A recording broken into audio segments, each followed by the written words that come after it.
Hello, ladies and gentlemen. Sorry about the delay. Had an unexpected phone call that I had to take in regards to my dad. It was a must take. He comes home tomorrow. Had to take the call. Nonetheless, I really appreciate your patience. We will get into the chat here in a bit. Wow, we have some super chats. That's amazing. So let's go ahead and get into that here in just a brief moment. If you're wondering what we're going to talk about tonight, it is going to be Hedera, a little bit Jasmy in regards to the Q4 lockup, Ripple's XRP, and of course Stellar. That's going to round off what we have for tonight. And if anything, it's going to be a good show. Please smash that like. Let's go ahead and get into these super chats. Yes, I know it sounds crazy. We do have super chats enabled because earlier today I found out that I have been approved in regards to the 50% monetization. And what I mean by that is it's not full monetization, so it's not going to be like, hey, let's have the big party and so on yet. We'll get there. But being at the halfway mark ain't bad, and basically allows for super chats, super thanks, super stickers, right? Not too shabby. Full scale monetization means, AdSense, people get to, see those types of, we call it commercials on recorded videos and stuff like that. I know you guys don't like that, but it does help. All right, let's check this out, man. Let's definitely check this out. So the first one, and this is awesome. I mean, my goodness, right? I mean, technically, tomorrow would be, or not even tomorrow, tomorrow. What am I talking about? I think, would be 3 weeks of the channel, and it's already monetized. So, I don't know. I don't know if it's record time, but anyway.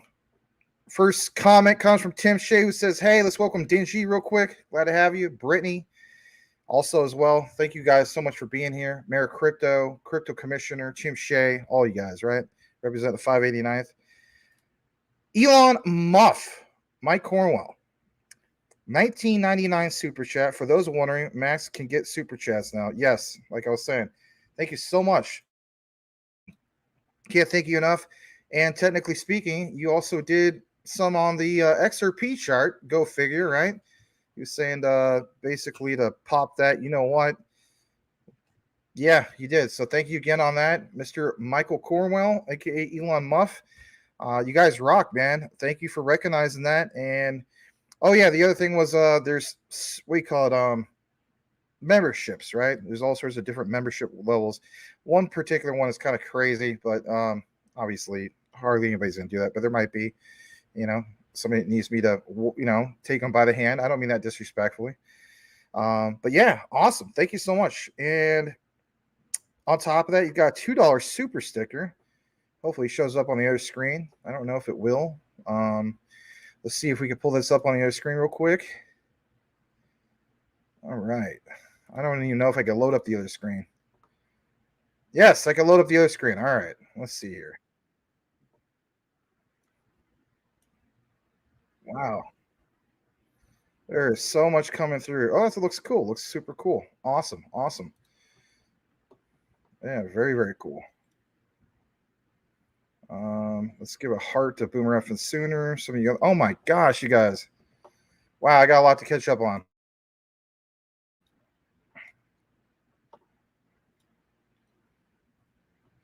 Wow, you guys, I wasn't expecting this much love. All right, let's get through some of these. Wow, yeah, $1.99 super sticker. April Cornwell, awesome to see you. I know it's not a super chat, whatever, that doesn't matter. Thank you for being here and witnessing April. All you guys rock. Tim Shea, Dingy, Boomer F and Sooner, all you guys, man, freaking unbelievable. Boomer F and Sooner says, congratulations, Max.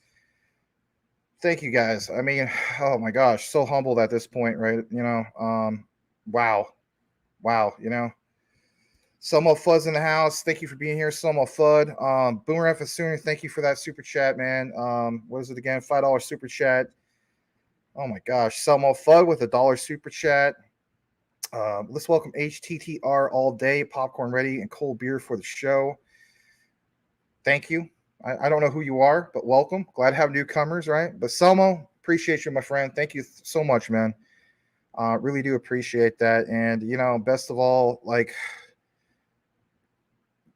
nothing else attached to this channel. No, nothing to be sabotaged or any of that stuff, right? You guys know where I'm going with that. I'm not going to go back to the past. Moving on with the future. This is so humbling. I am so incredibly thankful to you guys. Oh my gosh, man. What a way to show love, right? Elon Musk with the $2 super chat. You go, super chat. Like how you say Squidward, right? Showing love to Selmo Fudd. Again, thank you, Mr. Selmo. Elon Musk, my Mrs. Cornwell, April Cornwell, Mrs. Muff. Thank you. Yeah, it's just I couldn't believe it that I got approved that quick. And you know what? Everything is organic, right? Everything is organic. I was telling, your husband earlier, I said, with the old thing, it's like a Chinese buffet. The new thing is like gourmet Chinese food. It's just like we don't get the views, but we get like the YouTube algorithm kicks in and recommends the channel. I'm getting way more subscribers compared to how it used to be. So I'm just humbled. I'm blessed. I'm thankful to you guys. We are a community. We are blessed, right? But yeah, thank you so much, April Cornwell. $2 super chat. Let's go further down. I also want to thank River for being here.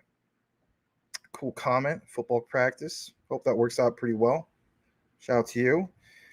Stomp Ride, hi Max, the crypto team. Thank you for being here. Let's go further down. Blackwood, the $10 super chat. Congrats, Max, and everyone. Thanks, man. I really appreciate that. Mr. Blackwood, you rock.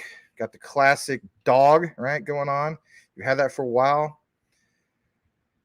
Oh my gosh, you guys. Pretty cool. Corey Bibe, aka everything is a scam, right? Just joking around, right? Good evening, everyone. Congrats, Max. Thank you, man. $2 super chat from Corey Bibe. Wow. I mean, I can't thank you guys enough, for real. I mean, for some of the newcomers, I know you guys are probably like, come on, man. I just want the news and stuff. Hey, we'll get to that. You got to keep in mind, like, this is, technically speaking, guys, I'm just being real, right? These are my first super chats in the history of me, and let's look at the date real quick. It's the September 28th, 2023. It's awesome, thank you for recognizing that, each and every one of you, from the bottom of my heart. Really, it means a lot. It really does. And Corey, I know that you appreciate the content. You even watch replays. Thank you so much, man. Good evening, everyone. Congrats, Max. Thank you so much. Absolutely. All right, let's go further down. See if there's anybody else I need to welcome. Throw me a wrench, bro. Oh, absolutely. Sorry about that, Somo. I mean, sometimes, I don't see certain things. But yeah, let's jump into that. I'll pull this up on the other screen. Let's pull up Mr. Selmo. All right. Put user in timeout. No. We'll put you down as a mod. Absolutely. Thank you, Selmo. Appreciate you, man. I see on the other screen there's a ton of super chats that came in. My goodness. All right. So, wow. All right. So you got a wrench now. And I see some other people, who might have thought they don't have a wrench. Do you have a wrench? Will Fix, earlier I gave you a wrench. I see you have super chat as well. But let's also thank Mr. Tim Shea, the mayor of crypto, the crypto commissioner, representing the 589th. I'm telling you flat out, if you guys don't know who Tim Shea is, most of you guys know who he is. He literally is, he has that title for a reason. He is all about community. He's all about educating himself. He's very active on other shows, right? 2-Bit, you name it, right? He's all over the place. Thank you, Mr. Tim Shea, mayor of crypto commissioner. $50 super chat. Oh my gosh, man. Wow. Thank you. I wasn't going to have a full monetization day today, but this is incredible. Thank you. It's wow. It's just unbelievable. All right, going further down. Let's see here. Cool Cat Crypto's in the house. Welcome, Cool Cat. Robert Brewer, $20 super sticker. Let me see what that looks like on the other screen.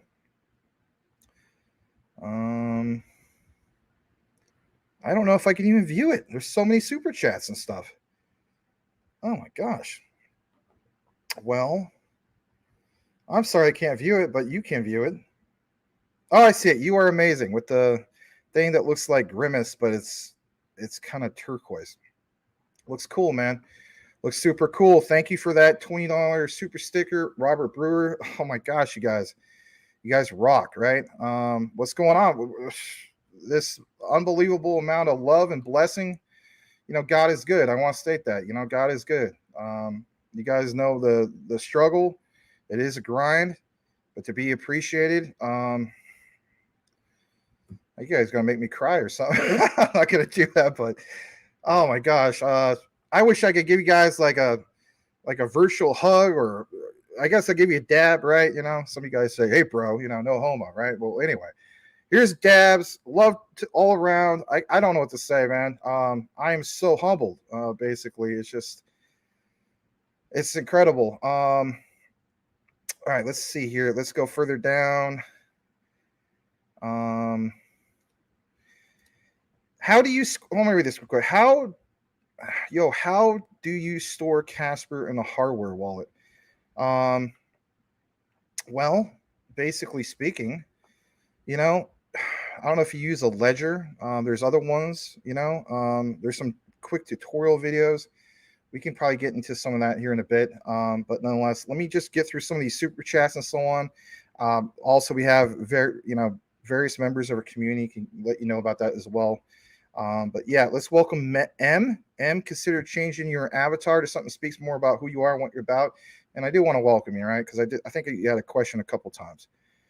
Stump Rider, $20 super sticker. Let's see what that looks like as well, because I always get curious about what these things look like on your screen. So it says gold. It's got very cool. I wish I could make some of my own custom ones. I'll have to look more into that. Man, that'd be cool. Like to have one. It's like Ripple's XRP, and maybe showing some like on-demand liquidity, like pouring into like a big cup or something. I don't know. I'm just saying, like, or a big giant Olympic-sized swimming pool, and somebody turns the tap, and all the ODL, flows into the pool. Just saying. I don't know if YouTube will allow that, but nonetheless, it's pretty cool. Very, very cool. Thank you so much for that $20 super sticker, Mr. Stump Rider. I'm sure there's some more. Let's also welcome AZ Marine Sniper. He says, hey guys, let's go. Really appreciate you guys. Now we can get some kitty litter, right? There you go. Mr. Lambo's Crypto Talk, welcome. Glad to have you. So what up, Max and everyone? Thank you again. I'm gonna put some branding on real quick. You guys can follow me over at X, right? At DPG Maximus, formerly known as Twitter. Getting back into a few more comments and so on. Let's see where we're at. Also want to welcome Crypto Homes 777. Let's see. I'll read this. You did drop a super chat earlier. At least I deserved that comment read. I know a lot of institutions have applied for a BTC ETF. I find it entertaining that Franklin Templeton applied.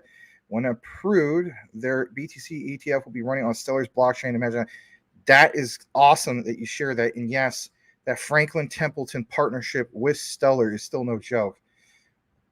Again, connecting the dots. That's one way of connecting the dots. I'm glad you pointed that out. Awesome find. Let's see here. Let's go further down. Squid just did a squid. Oh, I know what that means. Congrats, Mr. Squidward. Awesome. You did on a show, man. Hey, man, keep up the good work, right? Absolutely. Max got deflowered on September 28th. Okay, I get where that comes from. Yes, that is true on the XRP 1 minute chart. All right, Salamander. I'm just going down through the list, guys. I don't want to skip any super chats. Salamander XDC Commander, 2589 super chat. Congratulations, buddy. Buy more XRP, XDC, and Jasmy. Thank you so much. Yeah, absolutely. I would definitely say more XDC. Jasmy already hit my goals. After this is gravy. I have new goals. Haven't hit my goals yet. I hit my minimum goals for XDC. I need to hit like my real big goals. So I definitely want to do that. Hit my goals a while back for XRP. It's just gravy from here on out. But Yeah, it's pretty cool. And thank you again, Salamander. I'm so glad you found the channel.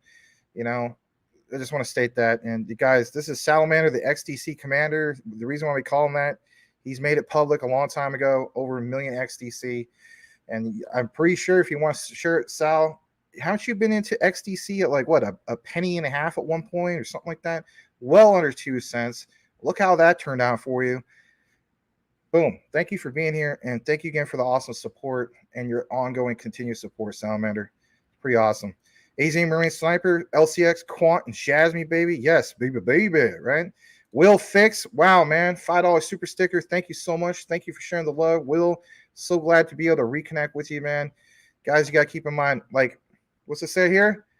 DPG Maximus. This guy was the former co-leader of DPG. Yes, our gaming group is still around, going on 22 years. Is coming January 23rd of next year. It's kind of crazy. Don't have the activity that we used to have, but Will and I were talking about Medal of Honor Allied Assault. Still our all-time favorite first-person shooter. Why is that? Just the flow of the game. Underhand throws of grenades. Throw a grenade through the window. Hear the crashing sound of a window exploding. And the guy in there, open and close doors. I'm just saying, it doesn't sound like that big of a deal, but if you experienced back then, you know how fun that game was. It was like no other, right? Great experience. Such a basic game from a modern perspective. But the point is this: we connected through gaming many years ago, and now we're reconnected through what we're interested in the modern times, right? Blockchain and distributed ledger technologies, and what's all tied into life-changing generational wealth. So for anybody who's here listening, that's what it's all about. Really, it is. Thank you, Will. Can't thank you enough, man. By all means, if you guys don't know who Will Fix is, please welcome him. I see some people are, like Solomon Flood. Thank you for doing that. A little background on Will. He's an associate pastor at a church in Tennessee.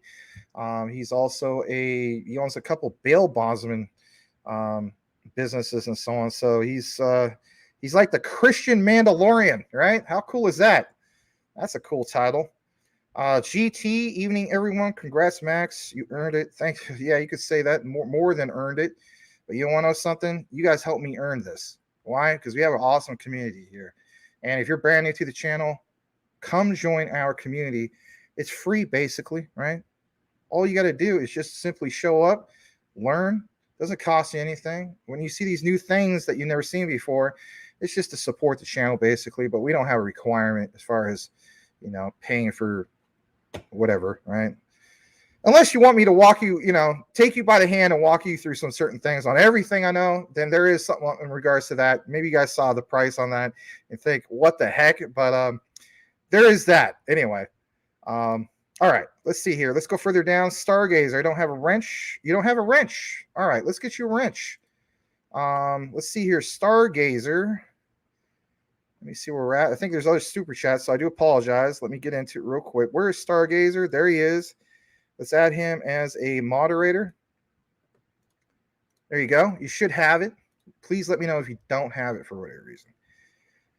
Going to a few more comments down and so on. Max, please wrench me. I'm tired of being old and gray. Yeah, tell me about it, man. I got to clean up myself.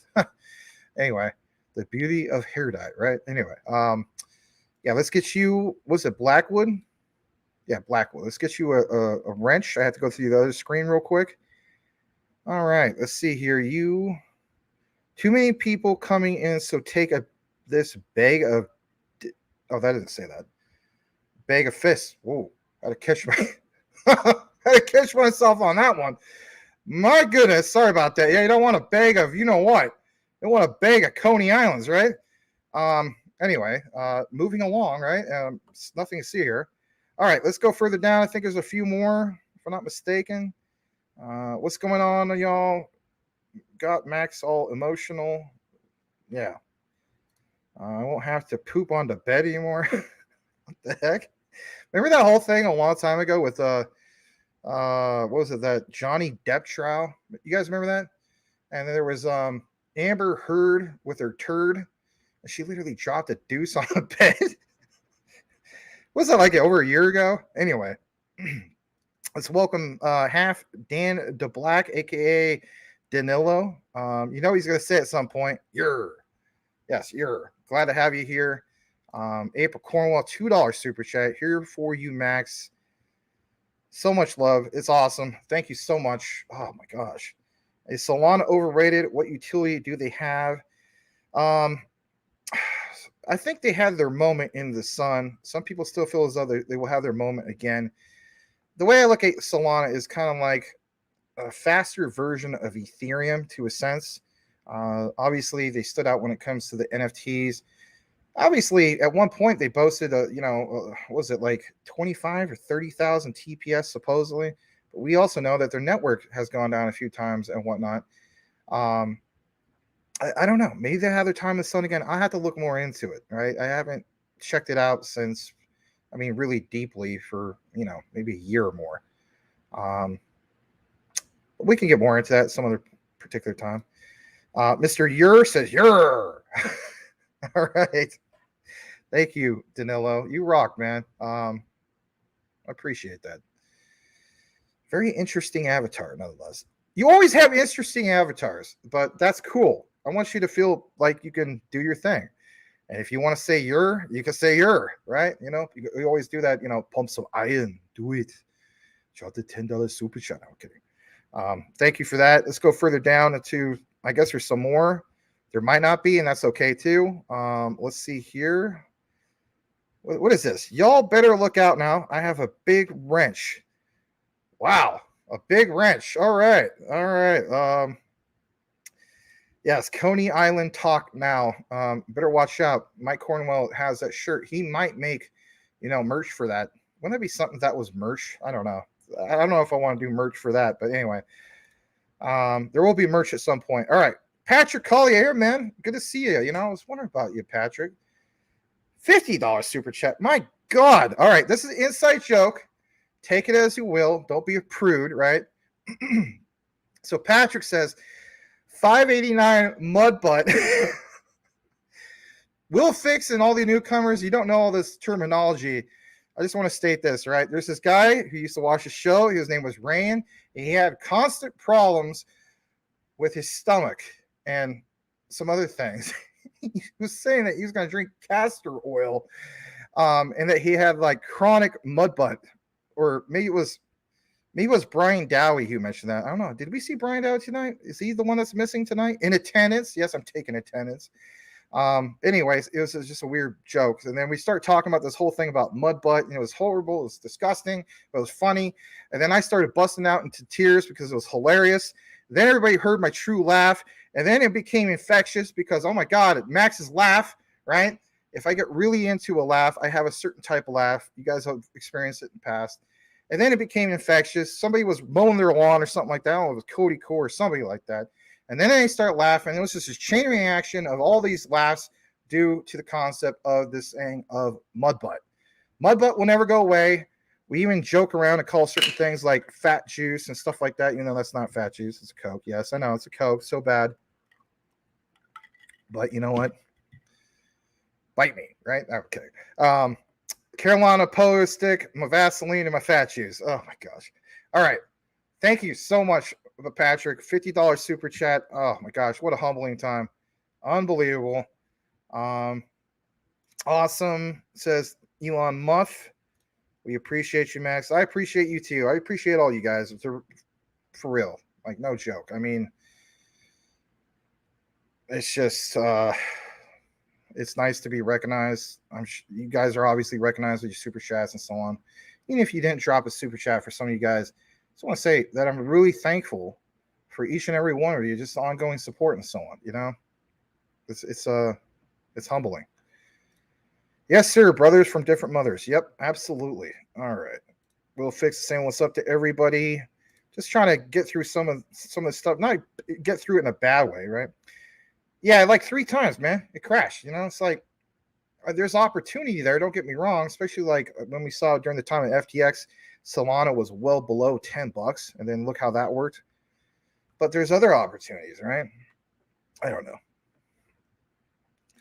Money's finally going where it deserved. Yeah, thank you, man. All you guys. Yes, and that's one of the rumors in regards to that, right? So basically, the rumor of that partnership with Jasmy and how supposedly they'll be part of that lockup and so on, or the collaboration to get both of these things going on. Yes, I'm aware of it. I did actually, I think it was like maybe the second or third video on this new channel. Talks about the quarter four lockup and it references that, right? I do have new info in regards to the next lockup. It comes from 279. And I just want to state this real quick. All the rumors you guys seen out there as far as something actually being solid, it's just that. For the most part, it's rumors. I look more from the Jasmy management team. I looked all over the place to see more things about it. The only real recent thing that seems solid is what 279 mentioned. I believe he posted this. Let me just double check real quick on September 16th. So we will briefly get into this. If you're expecting like a big, long, deep dive on Jasmy tonight, that's not going to happen tonight. The main focus is like what you've seen in the thumbnail. And just like that, we lose 20 people. No, okay. We see in a thumbnail in regards to ISO 222. We have a great segment for Hedera. We'll get into all that in a bit. Apparently, a lot of you guys are showing some love, and I really do appreciate that. But we'll definitely get into some of this. I just don't want to skip on super chats. I mean, people donating money, they deserve to have their comment read, right? Absolutely. Corey Bive says, "Mudbutt casserole, Vaseline, scam." The way you say scam is just like, I don't even know how you say scam, but I could feel it coming through, your text, right? That's the big thing about it. Booty missed. Jeez. All right. So when would be able to be paid a member? That should actually be in effect right now. And if it's not, it might be because Google might still be reviewing that. But from what I've seen, that was done. So I don't know.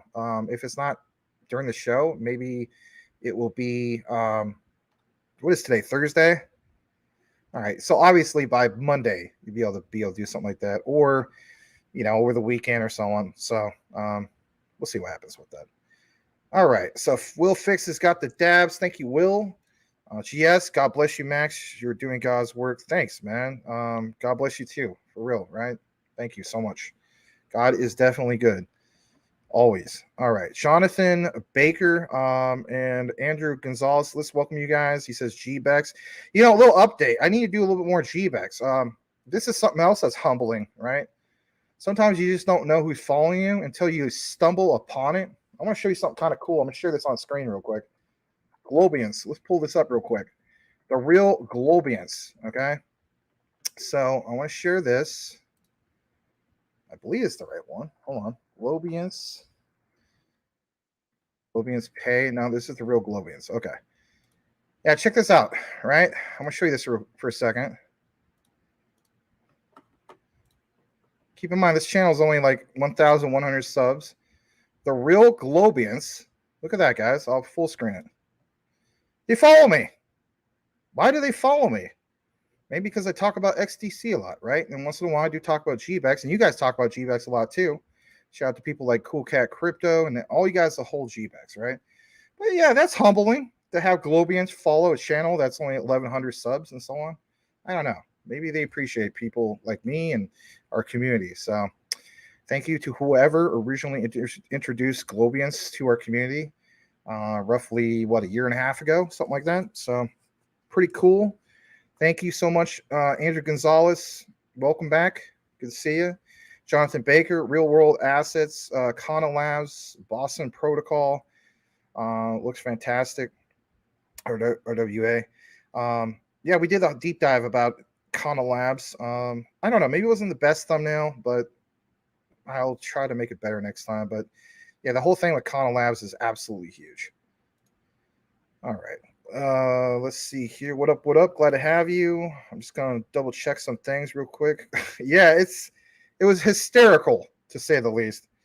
You had to have been there to experience it. And speaking of the guy who started the expression of Mudbutt, let me introduce him to you, Will. He is Brian Dowie. This is the guy who started the expression on our channel of Mudbutt, and it just simply will not go away. And that's fine. We have a good time around here. But Brian Dowie, Will Fix, Brian Dowie. Yeah. virtual dab, handshake, whatever you want to call it. All right. Wow. Talking about being blessed. I want to state this, all right? Count your blessings, count them one by one, count your many blessings, see what God has done. I've seen what God has done for me and a lot of you guys and so on. It's amazing. All right. With that said, let's get into the outline we have tonight. For tonight's show, the headliner, the main focus will be on Hedera. And we're going to tie some things in regards to Hedera even into Stellar. And when we get into that ending part, you'll see how I basically did that. But first and foremost, is this just, a crazy deep dive of things of the past? No, this is some new news updates. You guys do want that. So we're going to get into some of these things. And here it is. Let's pull it straight up from, believe it or not, a report from 2 days ago. Okay. All right. I'm going to go ahead and introduce this. And I've gone ahead and fast forward it. So this is from this lovely lady. Her name is Zenobia Gottschalk. What a name, right? But yes, you know how Stellar Development Foundation has their, somewhat weekly things that they update regards to podcasts. They do it on the channel. Well, Hedera does one also similar, except for they have a way bigger following. This was reported 2 days ago. Zenobia welcomes the podcast Andrew McFarlane. Now, he's the CTO of Validation Cloud, and it's basically like node staking, node as a service. They have this thing about Web3 infrastructure, but your main focus and your main key takeaway from this should be what he's about to introduce here in regards to EVM compatible access to the network. Now, we know about other ones out there, right? Polygon, ZK EVM, and all these things. And why is that important, to you? Because you might feel as though, like, that sounds important to Des. How is it important to me as a retail investor? Great question. I've gone ahead and fast forwarded this. And he is going to introduce, or she's going to introduce some of these things. And he's going to get into the nitty gritty on this. And then I'm going to give you an idea towards the end of the outline on how big this is for us, as in the retail investors, to have a better idea of how much this industry is worth, not focusing so much on just Hedera as a whole, but the specific industry that he's talking about here. So please smash that like. Let me know if you hold Hedera and how bullish you feel on Hedera, or maybe even how bearish you may feel on, right? Let's hear the other side of the point of view. But yeah, I already got ahead of it and fast forward it. We're going to play just a segment of her and him talking about why this is a big deal. And then we'll show you another thing from a while back on another particular interview on why it's still a big deal. So let's go ahead and play this. Again, smash that like. Thank you so much for being here. And thank you again to everybody. All your blessings all around. It's been really awesome. All right, here we go. Building up the other infrastructure, right? All of these, as people build more sophisticated, robust applications, they want that really strong underlying infrastructure. And you all are known for, you're consistently ranked as the fastest global RPC node provider. So why is that important in, what you're bringing to Hedera? Absolutely. So there's a couple ways to look at that. First, ecosystems throughout Web3 are global. And so it's important that there's low latency, high throughput, no matter where you're trying to interact with a blockchain from on the planet. So that's what we can bring to an ecosystem, that global scale and performance.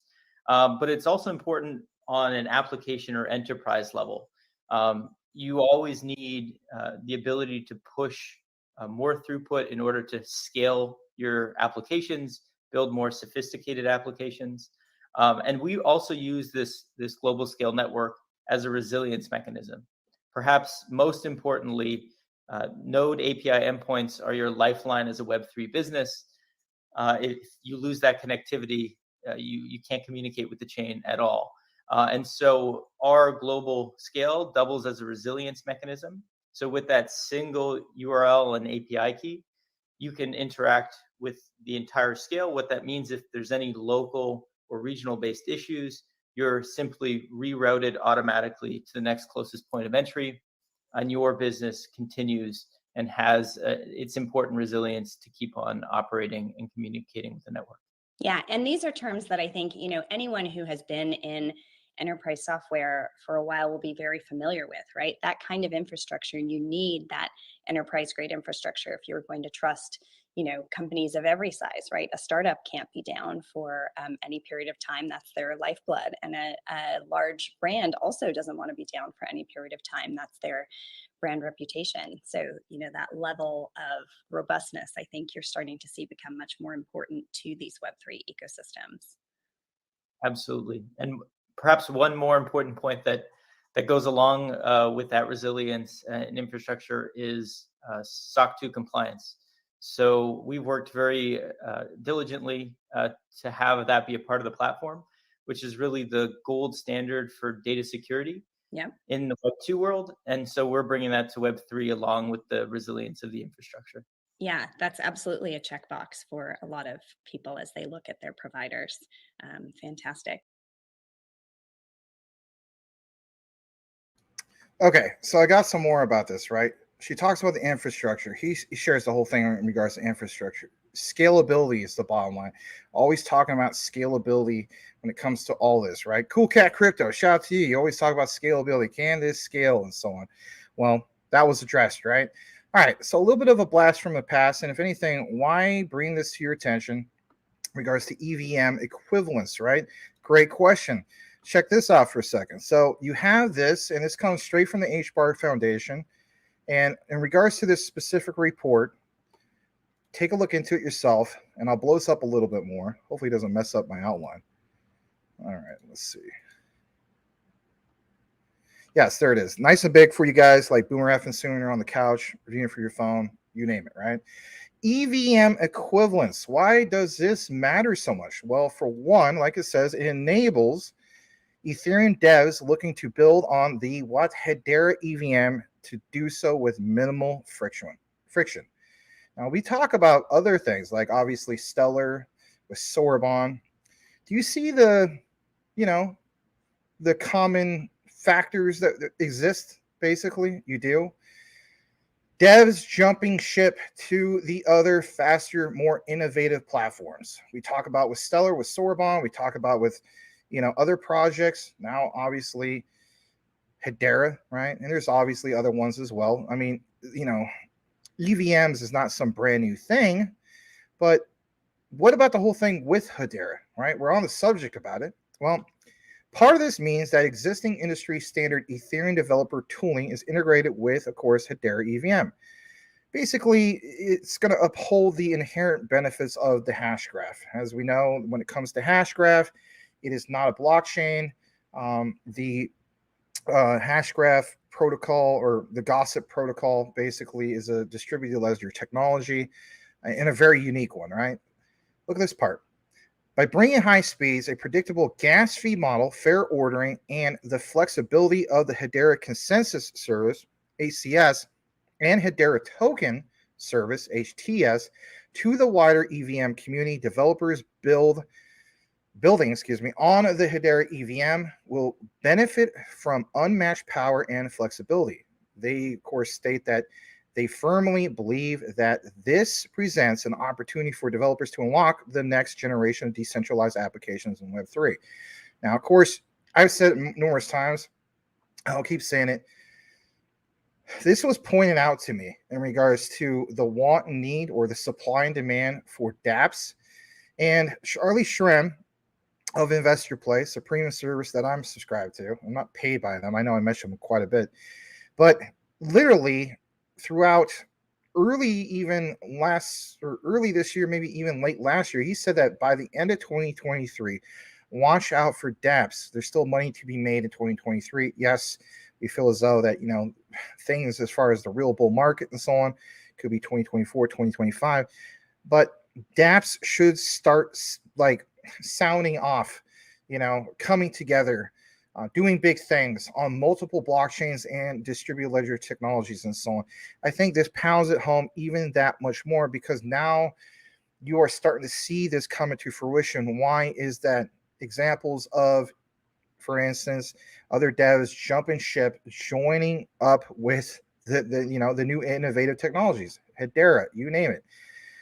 Now, there's this whole thing about validation cloud, and the thing I want to mention in regards to this is, developers can now seamlessly read from and write to the Hedera network. There's obviously already Saucer Swap, some of these other ones you're familiar with.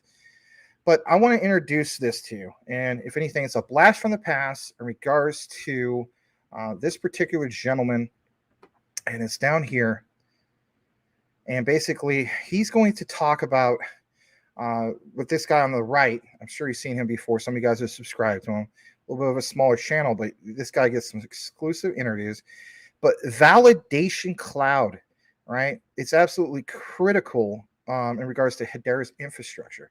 Why is it critical? Why should you pay attention when some of this stuff seems like it's a little bit of Greek, right?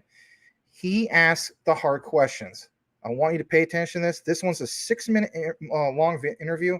And I'll give you my take on some of this, and I'll give you some stats to back up why we should pay attention to all of this entire presentation, if you will. Smash the like if you haven't done so already. Hopefully you're enjoying the Hedera content tonight. Here we go. Welcome, Andrew. Thanks for having me, Brandon. Yeah, absolutely. So, Andrew, can you go over what services Validation Cloud offers developers within the Hedera ecosystem and why these kinds of tools are important? Absolutely. So first, Validation Cloud is a Web3 infrastructure company that provides node as a service for developers, enterprises, for many of the top ecosystems, including Hedera. And there's 3 core pillars of the platform. First, performance, second, resilience, and third, compliance. So performance, we're proud to have consistently ranked #1 on compare nodes as the fastest, most performant way to connect into blockchain ecosystems. #1 globally, but also #1 across many of the important jurisdictions for many Web3 users, North America, Europe, and Asia. On top of that, we facilitate high throughput. So global scale, low latency, but also billions of calls through the API per user, which unlocks next generation applications that can scale with our managed service. On the resilience side, not only high uptime, but we've implemented layers of self-healing, global smart routing to maintain your connectivity to Web3 with just a simple URL in your application. And on the compliance side, we've worked hard as a company to strive for SOC 2 compliance, which is really the Web 2 gold standard for infrastructure. All of this is really important for the ecosystem because running, maintaining your nodes, also doing it in a way that is performant, that is secure, that is compliant, is a really difficult, really expensive proposition for Web3 teams. And so what our platform does is really allows you to get started, start building, and not have to worry about maintaining the infrastructure, just having a great service that you can scale your company on. And just one more point here is that there's really 2 core services that we offer for Hedera on the node side. One is mirror nodes, so getting access to historical information, and then the other is the JSON RPC relay. I know both of those are critical for our builders. So for those that are watching that aren't developers, can you give us some examples of how developers could leverage your tooling to enable or enhance specific use cases? Yeah, absolutely.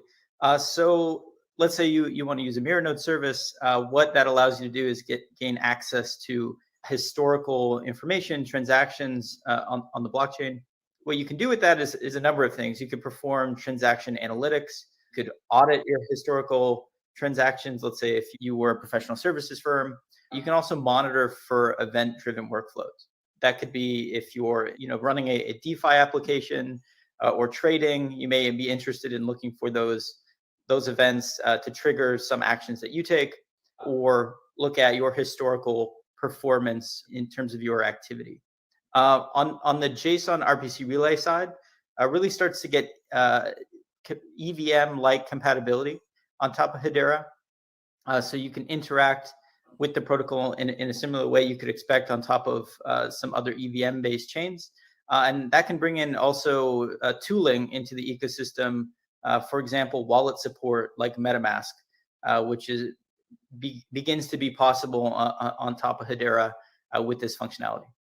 Fantastic. That's certainly important stuff. So, how can developers that are interested in using your services, how can they get access? Sure. So first, you can go to validationcloud.io and select Launch App. And it's really easy sign up process and to get started. So after you sign up, which is very quick and easy, you select Hedera, and you can basically name your API key, select testnet or mainnet, and then we have two tier options. So there's a free tier and a scale tier. So free is really for developers just to get started. We go by a compute unit model, which weights your request depending on how heavy it is. We give you 50 million compute units for free. You don't need a credit card on the free tier. And you can use that with as much throughput as you want, up to 50 million. For more sophisticated users, there is the scale plan, which is unlimited compute units in a pay-as-you-go model. And it's really interesting, very developer enterprise friendly, that there's actually economies of scale for your usage. So the marginal cost of your requests or compute units actually declines as you use more of the API. So we're incentivizing you to use more and generate more activity on chain. We do also have a third category, which is more of an enterprise tier. If you have bespoke needs, you can always engage us directly, and we can help you out with your unique needs in the ecosystem. So, is there anything else you'd like to pass on to the Hedera community that they might find useful? Yeah, so to the Hedera community, whether you're just starting to build or you're an already established member of the ecosystem, our platform can enhance your project, and you can sign up for an account directly or contact the Validation Cloud team through our website, as I mentioned, at validationcloud.io. And you can also check out more on our website, our blogs, which we often put out to enhance and complement the platform in terms of what you can do and build on top of our infrastructure. And so look out for that. Look out for our social media. And appreciate you having me on the show today. And we look forward to engaging more and more of the community. Well, it's my pleasure, Andrew. Thank you so much for swinging by and telling us about Validation Cloud. Okay. So you may be wondering, and this is valid, right? Anybody would ask this, Max, why show me so much of that technical side of things? The reason why I show that to you is because, like I've always mentioned, can we have examples of utility in motion? The examples he gave, he basically outlined some of the use cases and so on. And in the outline on both particular video clips, that is utility in motion. So why not pay attention to this? All right, let me show you some of my own personal research. And I thought this was pretty cool. Again, it's referencing another particular site, but the stats, the analytics is very well worth paying attention to, especially if you are a Hedera holder.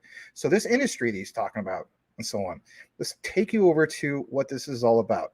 So here it is, cloud computing and so on. Cloud computing market by service model, like it says, IaaS, PaaS, and SaaS, as in software as a service, by deployment model, organization size, vertical BFSI, retail, for instance, and consumer goods, telecommunications, IT. See how like all this is tied in? IT, yes, and manufacturing and region global forecast to when? 2027. I'm going to come back in the frame on this particular one. So I wanted you guys to understand about other industries that are tied into this. So were you aware that the global cloud computing market, because this is obviously what we're talking about, size was valued at $545.8 billion back in 2022. And it's projected to reach 400.9 billion by the end of 2027. Obviously, that's a typo right there. But it has a growing compound annual growth rate, right? And if you don't know what that means, I'll give you the definition, which is a way to measure how investment or business has grown over a specific period of time.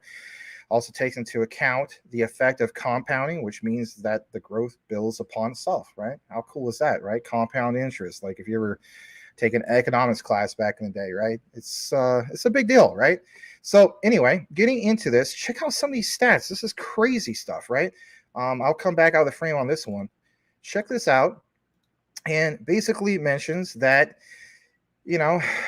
some crazy stuff, right? So I apologize. It wasn't a typo. So, you see the exponential growth of that compound annual growth rate of 17.9%.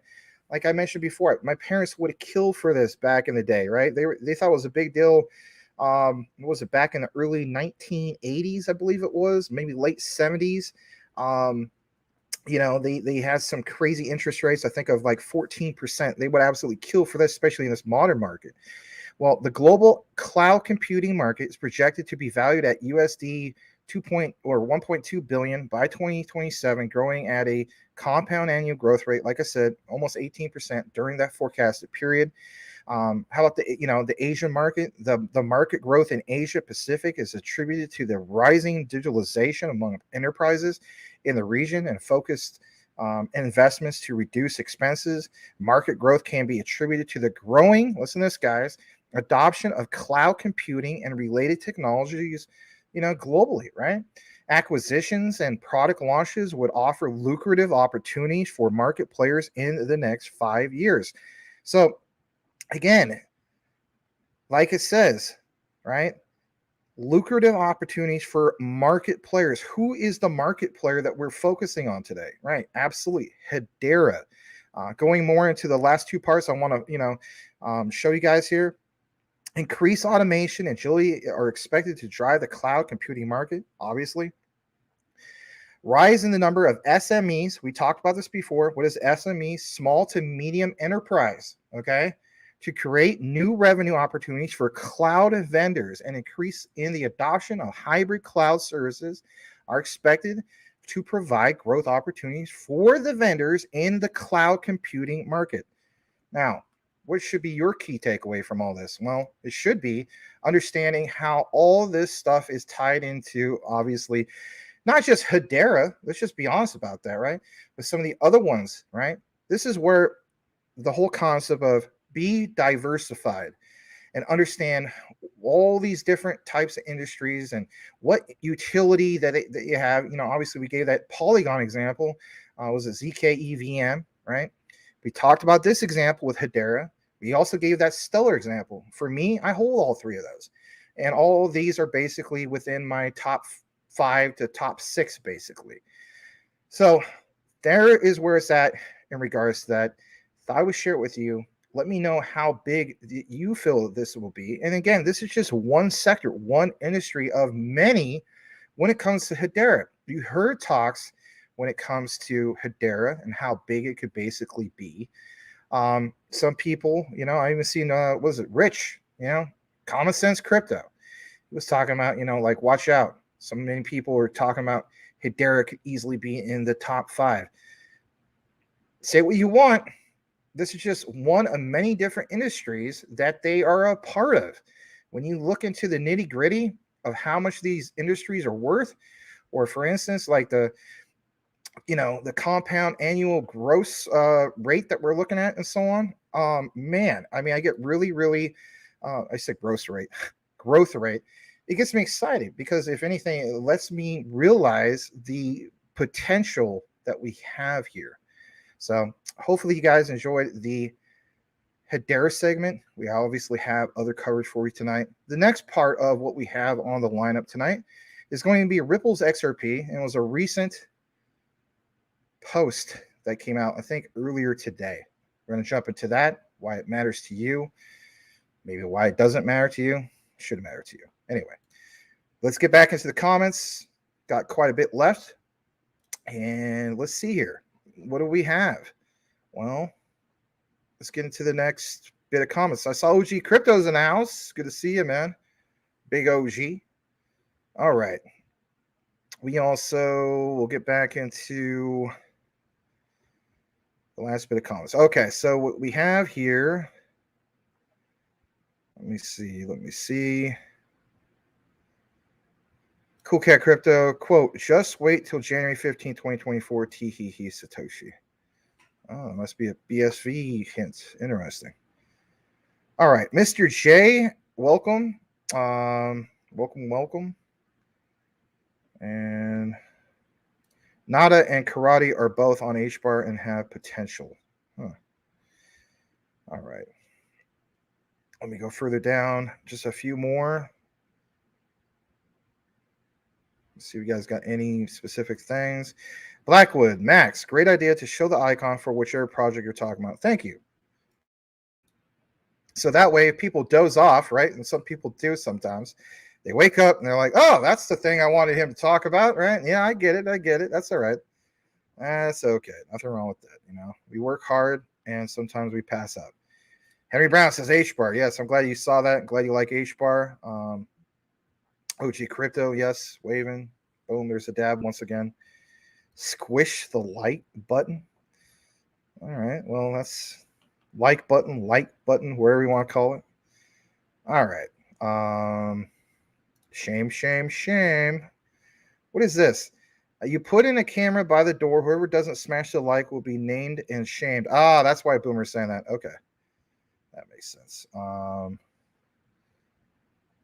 don't know what this is. I can't click on the link, unfortunately. And let me see the other screen.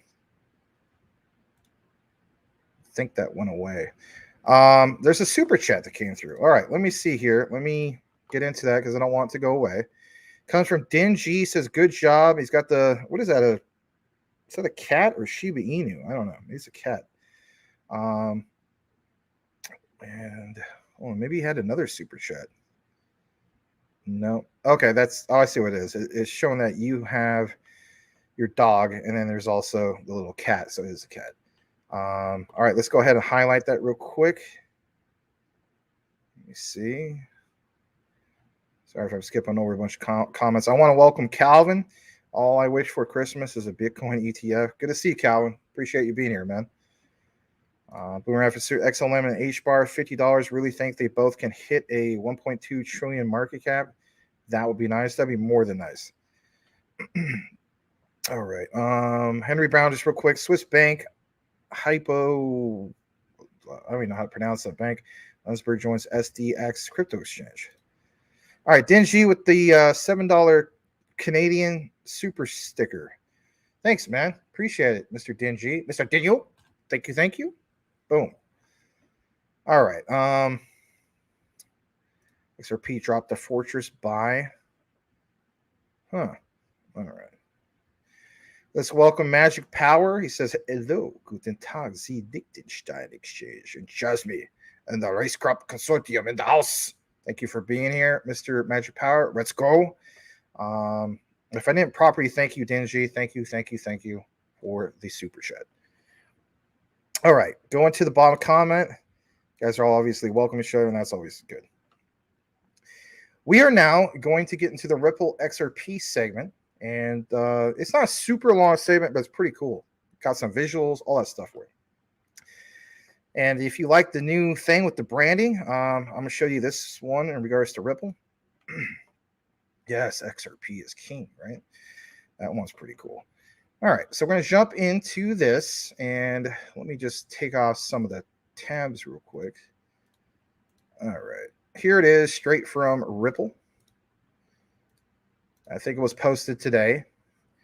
All right, let's share this with you guys. Why does this need to be brought to your attention? Well, it states, today forward-thinking businesses leveraging both digital assets and fiat require a reliable and scalable source of cost-efficient liquidity. But again, scalable source of cost-efficient liquidity. Learn more about Ripple Liquidity Hub, built specifically for enterprise. I went into it. It's a big, long thing, right? Nothing wrong with that, but I want to give you this quick gist because we're going to go into the next segment of Ripple, and it does have to do with the continent of Africa. All right, so let's go ahead and show this to you. I've gone ahead and dropped the volume down. It was like super loud, but yeah, let's go ahead and play this. Thanks for being here, and here is our Ripple XRP segment. Here we go. Crypto is here. It's no longer an idea or on the horizon. It's already the reality of how businesses and people trade, move, and manage value. But despite a growing desire by businesses to engage in crypto, integrating digital asset solutions is complex. It often requires cumbersome integrations, has high costs, and involves engaging with fragmented, slow, and costly fiat payout landscape. At Ripple, we built Liquidity Hub to seamlessly bridge the new world of digital assets with the traditional world of fiat. The experience is plug and play, encompassing a single API connection into a breadth of liquidity pools. It offers optimized pricing via smart order routing, and through Ripple's suite of products, best-in-class last-mile fiat payouts into global jurisdictions will be available. Liquidity Hub powers interoperability between crypto and fiat systems, bridging digital assets seamlessly. Partner with Ripple for your crypto liquidity needs today.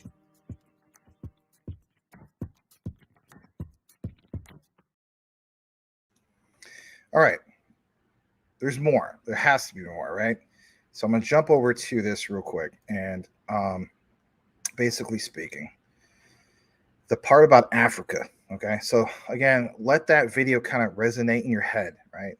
Liquidity Hub, access, all this stuff, right? So this was, again, something that was brand new. And, well, brand new as in yesterday, my bad. Still pretty new. In Africa, listen to this, guys. We know about this for the most part, right? Less than 10% of payments are digital, and finance leaders in the region are excited to embrace the opportunity of crypto for cross-border payments. Well, yeah, no kidding. I mean, Ripple's XRP always gets brought up in regards to cross-border payments. Maybe some people get tired of hearing this right now, right? Now is the time for businesses to leverage crypto, like big time, right? But what about specifically like Ripple's XRP? It says learn why in their 2023 report. I got more into it, a lot to cover, right?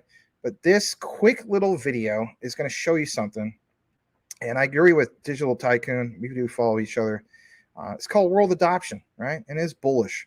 Why is this bullish? Well, we're going to get into the nitty gritty after this clip here in a moment. Please smash the like. See that we ticked up to over 40 people. Really do appreciate it. We're brand new to our community. I'd like to first and foremost welcome you. Thank you for joining us tonight. And if anything, join our community. We are a blockchain and DLT research community, and we always focus on utility. Ripple's XRP stands at the forefront, to say the least, right? Absolutely. Let's go ahead and play this. It's only 43 seconds. Here we go.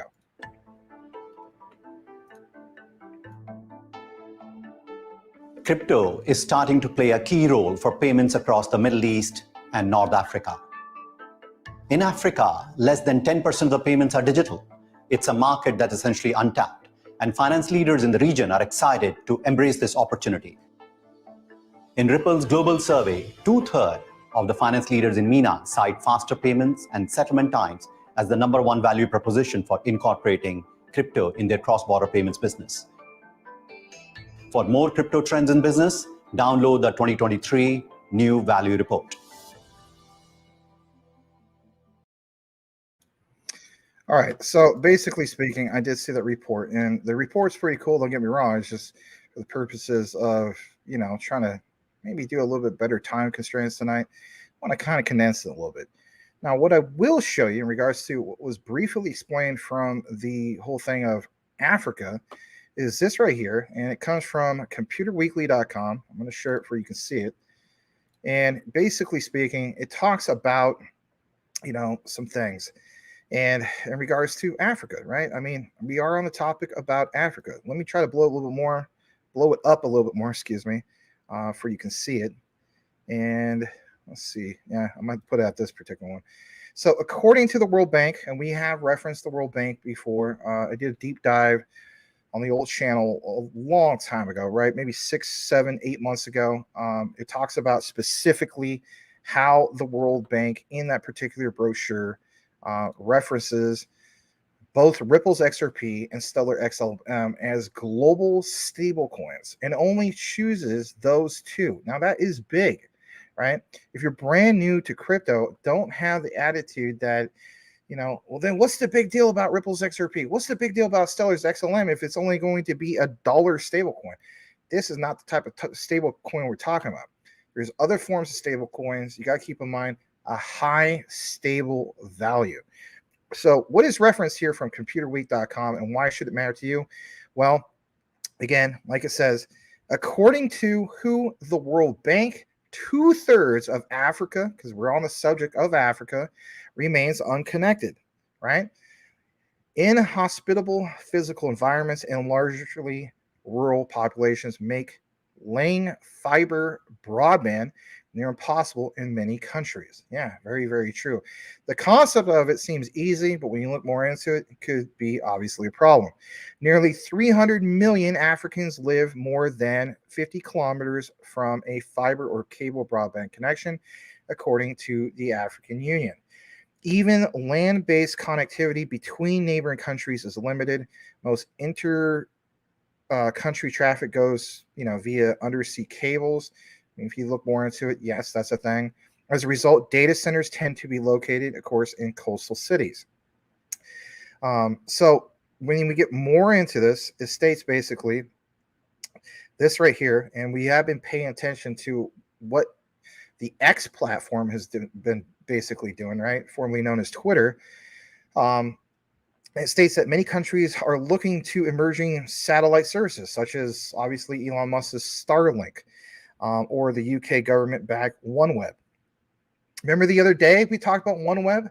Remember the Jasmy segment? If you're in the Jasmy or you're just a supporter of this channel, why do we talk about all these things, right? It's funny how you can see how everything is technically connected when you take more of a deep dive into some of this stuff. So yeah, OneWeb is a potential solution for the rural and agricultural populations. Again, with OneWeb, when you look at the satellites, right, they're just briefly outside of orbit, right? They're not way, way out like the typical satellite and so on, right? That is a big deal because if anything, it gives more coverage and provides better latency. So there's all this stuff, and the key thing is digital trade. And these comments right here are really, really good. Digital trade, it says, when it comes to connectivity, international technical standards prevail to ensure what interoperability. When it comes to digital trade, it is still something of a free-for-all, right? Absolutely. There may be 54 countries signed up for the goal of a single digital market, but they still largely have 54 different regulatory environments. There's approaches to this, right? They could be difficult, but critical issues such as data protection and intellectual property basically differ, especially, let's face it, when it comes to Africa. But in regards to Africa, let's get back to it. Only 17 countries have signed the African Union's Malabo Convention on Cybersecurity and Personal Data Protection. Now, again, I do think that this is a very well said thing that was mentioned in the brief clips that we gave you, and that is Ripple realizes, and maybe even Stellar and some of these other ones, right, that Africa is definitely untapped potential, right? 20 nations still have no data protection laws, like we said. 34 that do only have 22 data protection, to oversee those laws, basically. Look at this quote. The pace at which African countries are able to introduce revised data policies and strategies is much slower than constantly evolving global digital and data trends. Says what? A 2023 May report. So a recent report. A little bit more about this.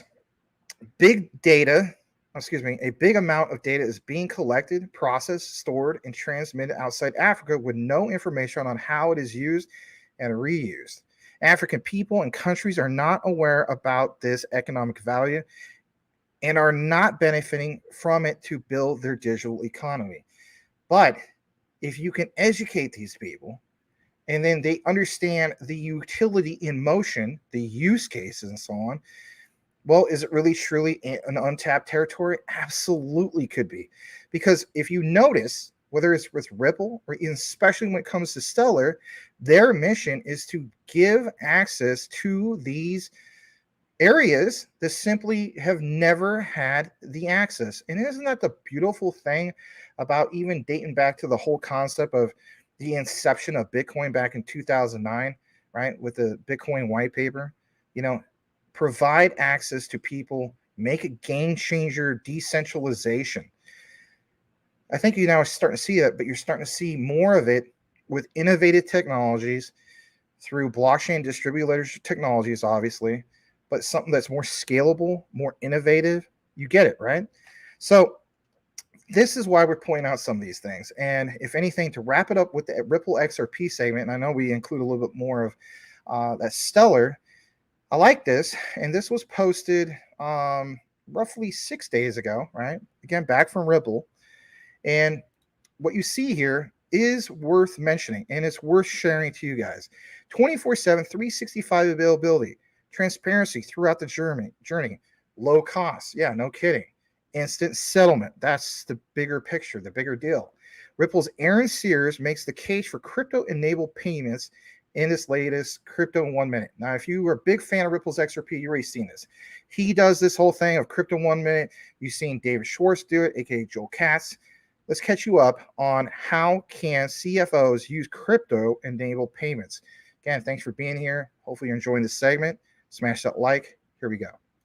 I've been known to be long-winded with my storytelling, but I feel I can pull it together today. Hi, my name is Aaron Sears, and this is Crypto in a Minute.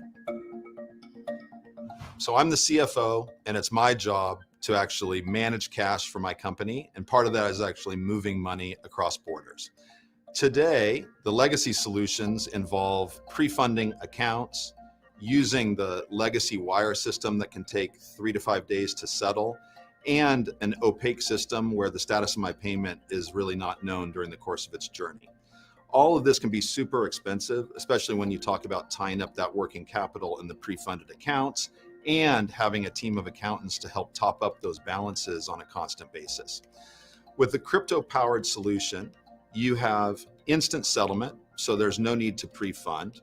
There is 24/7 availability, so wire cutoff times are a thing of the past.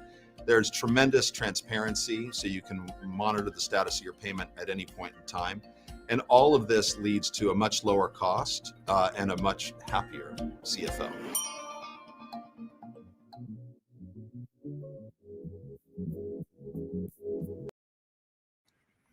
All right.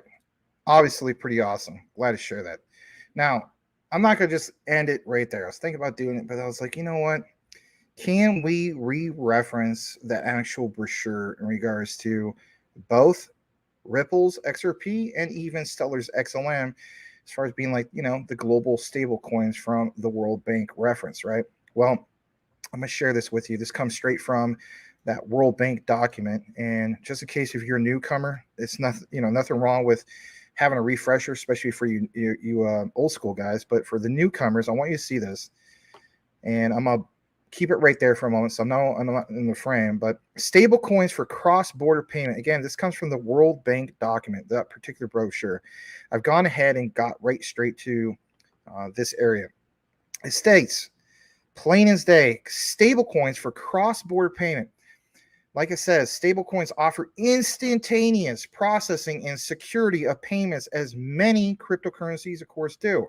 They offer stability with respect to their parity against fiat. Two digital currencies that fall into this category are what? RippleNet's native digital currency, Ripple XRP, and Stellar Network's native cryptocurrency, Stellar Lumens. If you go more into this entire brochure, you will come to the conclusion that the only ones that they reference and that they cite are both of these. Hence why I basically choose to hold some of these, not for those specific reasons, but that just kind of helps, right? Getting more into this, I know I'm out of frame, but I want you to put some emphasis on what you see here. Both Ripple and Stellar enable what? Faster and more efficient cross-border payments relative to correspondent banking. However, they differ in that form aims at improving cross-border settlement between international banks, whereas the latter aims at providing low cross-border payment financial services to end users and the unbanked population. Again, hence why we talked about the whole thing of Africa, right? Only 10% have that coverage, if you will. Getting more into this, let me share just a little bit more, right? Ripple is a real-time gross settlement system, like we mentioned numerous times. It basically goes on to also mention that Ripple Labs, US-based technology company, Ripple enables multinational corporations to sell cross-border payments. It says, unlike Bitcoin and Ethereum, Ripple does not run proof of work, nor does it run a proof of stake consensus mechanism. Instead, Ripple transactions rely on Byzantine General's problem, which is BGP, consensus protocol, known as Ripple gateways, to validate account balances and transactions of the system. Again, it's so interesting when you look more into it, right? Jumping over to the right side, it says, basically speaking, in regards to XLM, I want you to see this for a second. It says basically that, by contrast, Stellar, because let's talk about them for a brief moment, enables individuals and users to trade money directly with each other across jurisdictions using entrusted intermediaries to handle FX.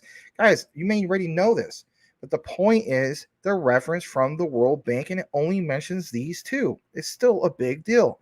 Stellar is basically open source, decentralized protocol for digital currency to fiat money transfers, allows cross-border transactions between any pair of currencies. The Stellar protocol is supported by the Stellar Development Foundation. We know this, right? Going more down into this, I like this part too. It states basically that for a transaction to be processed in a few seconds, the Stellar network needs to reach consensus fast while ensuring accuracy. The Stellar consensus protocol works by utilizing groups of trusted nodes that communicate among themselves to verify transactions. Consensus is achieved on average every 2 to 5 seconds between the trusted nodes. On the other hand, unlike Ripple, and this is no bash to Ripple, of course, where decentralization is controlled by Ripple, decentralization in Stellar is expanded by trusted nodes, deciding to extend trust to other nodes according to the Federated Byzantine Agreement. Last but not least, the Stellar lumens can be traded to different currencies, which means that performing a cross-border transaction using XLM is essentially using XLM as a bridge currency between the two jurisdictions. Very cool to see this referenced, of course, from what? From the World Bank. Absolutely. All right. We have, of course, some more Stellar for you. I know it was kind of like some Ripple going into Stellar, right? A little bit of both. But nonetheless, glad to be able to share it with you guys. Got to put some of that branding back on. And if anything, I'm going to take this other one off real quick. All right, let's get back into the comments. Hopefully you guys appreciated that segment. We are now at the 1 hour and 17-minute mark. Feels like it's been a 3-hour mark at this point, but it's been pretty cool. Glad to be able to do it with you guys and share some of this knowledge and the educational side of things and so on. I see that Rick Cogswell is in the house. He says hello to everyone. Do appreciate you being here, Rick. Going more up into the comments. I also want to welcome Sinbad 909. Glad to have you. Glad to have you. Good to see you. Let me get back to the last bit of comments, making sure I didn't miss anything specifically. And let's see here. We have a super chat. Comes from Henry Brown. Thanks, Henry. $5 super chat. Support to Max. I can't wait till everyone hears the project for the community. Yes, we will definitely get there. I know I need to catch up on some of the things that we're working on, but yeah, we'll definitely spill the beans when we have it just right, right? Absolutely. And thank you so much, Mr. Henry Brown, for helping out in that regard. And thank you again for the $5 super chat, Mr. Henry. Hopefully you're having a great night, my friend. All right, let's see here. All right, let's go further down. I think I read this again. Santa's coming, time to stacks. Okay, yeah, I read something kind of like that before. Mick, welcome. I don't know if I've ever seen you here, Mick. Very cool elephant avatar. Sony are adding a crypto wallet to their PlayStation, and Jasmy Coin has a big connection to Sony. Yeah, and something else I want to mention to you guys. I mean, I'm glad you're paying attention to this. Obviously, we have the Sony connections and so on, but for some people to say there's been no confirmation, I have something that I've been working on for a while. But Hara, even in some of the EMAs, the Discord EMAs in particular, he specifically has somebody from the community mention some of this, and he actually talks about it a little bit, not to the point where maybe he spills the beans too much. But what was mentioned was the PlayStation 5. And I want to take more of a deeper dive into that, right? It's got to give me a little time to do a proper outline, but I'll definitely look more into it. But Mick, welcome. Guys, let's please welcome Mick. Hopefully we'll see more of you, Mick. Welcome to the channel. Welcome to our community. All right, let's see here. Let's see what we have. Henry Brown states JP Morgan City among banking giants, a buzz about tokenization. Yeah. Real world assets, RWA, as DeFi craves collateral. That's a great comment you got there, Henry. Cool stuff. Yep. Hello to you again. Glad to have you. Dingy says he hopes that Sony does use Jasmy because it can use other coins too. That's a good point. All right. Going further down, let's see here. Stargazer says if he falls asleep, sorry, I start snoring too loud. Put me in. Oh, jeez. It's all good. That's funny. All right, Elon Musk, buy data for cloud gaming via PS Wallet. Oh, okay. All right. It does make waves. All right, Dingy. So we are going to eat the bugs and our XRP to $1,000 per XRP, basically. I'm not eating no bugs. I don't care how good they taste. I heard things about, some could taste like, a crunchy, what is it? Crunchy honey or something like that. I'm like, I'm good. I'm not into eating bugs. So anyway, there's some places here in the Phoenix area. It's just really weird. Like, what is it? Grasshoppers with, like candy grasshoppers, or I seen ones that are like, like a lollipop, and I'm just like, I'm good. Like, I just don't need any of that. Anyway, reminder, flip of the switch can happen at any moment. That is true. But my thing is the legacy systems, I don't know. Will Fix and I have this debate. I shouldn't say a debate, but it's just, we're talking about this on the phone, right? It's just like, we see this whole concept of ISO 222 and what's tied into it and so on. And basically speaking, it's like, technically speaking, if you really want to do the real true flip of the switch, you could. But then there's also the whole thing of, then why wait till, November, or was it November 2025? I don't know. Some people say, well, that could even be delayed. Right. Yeah, it could be delayed, right? But, my thing is utility in motion and full implementation. I think that's where the real big flip of the switch should be. Could it be wrong? I don't know. I don't really think so. I think full implementation and a true mandate, then wash out, All right. Let's go further down to a few more comments. Let's see here. Cool Cat Crypto is trying to be objective, and that's fine, right? Look at a different point of view.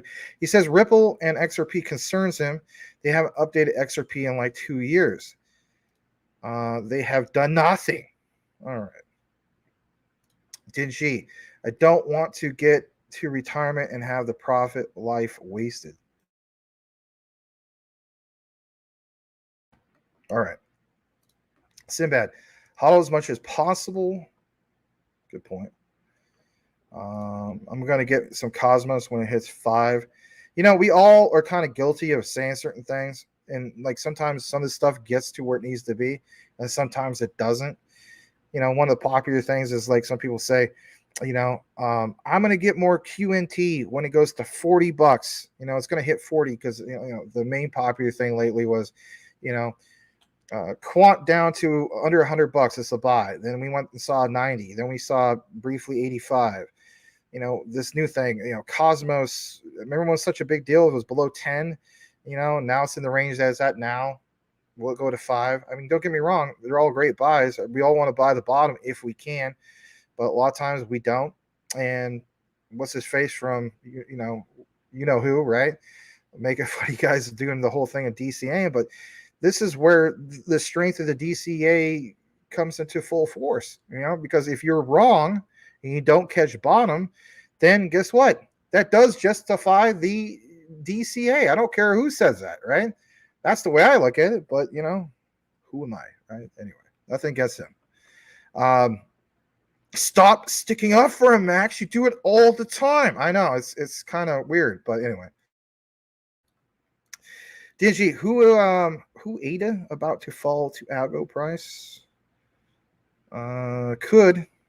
I don't know, man. I've been thinking about ADA. I'm trying to justify my DCA into ADA.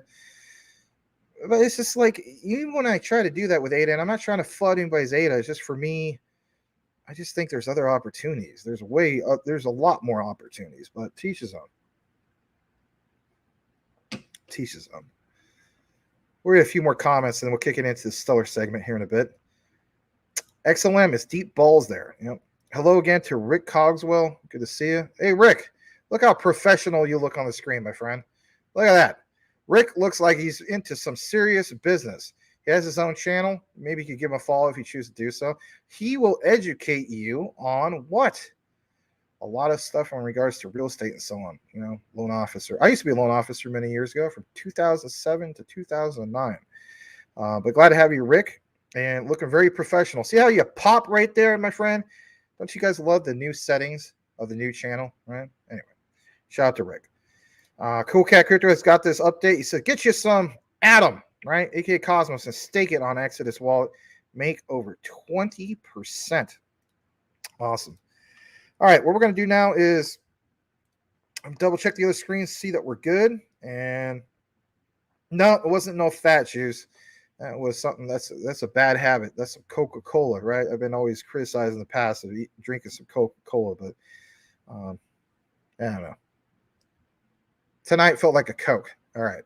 You always feel like a Coke, Max. Yeah, that's true. But, sometimes I got the fat juice. All right. What we're going to do now is we're going to jump into this stellar coverage of the night. And it's a pretty good piece. Kind of like what we did with the whole thing of, mixing Ripple with Stellar and getting into the next part. Let's talk about Lobster Wallet for a second. Let me pull up the branding for this, right? It's just in case some of you guys doze off. Let me know what you think of that one, right? Kind of see, you see what I did there? Kind of matches with the background. Yeah, got to make it pizzazzy, right? Anyway, does kind of go with it. Say what you want. Looks pretty cool. Anyway, and can you imagine people on Fiverr charging for this stuff? Charging crazy prices for some of this stuff. If I would have went through Fiverr, they were going to charge me. I know I could have shopped around, but anyway, from what I've seen, like $120 for all this. I was like, I'm not going to do that. I'll just, teach myself and I'll learn how to do it. And I did. So I say about roughly anywhere from, I don't know, 50 to 120 bucks. But anyway, let's get into the stellar segment, right? Some of you guys have been waiting for that. Please smash that like. Here's what we have in regards to stellar for the night. And to get more into it, I want you guys to see this, because you guys do talk about Lobster Wallet and so on. Tim Shea talks about it, right? Shout out to Tim Shea.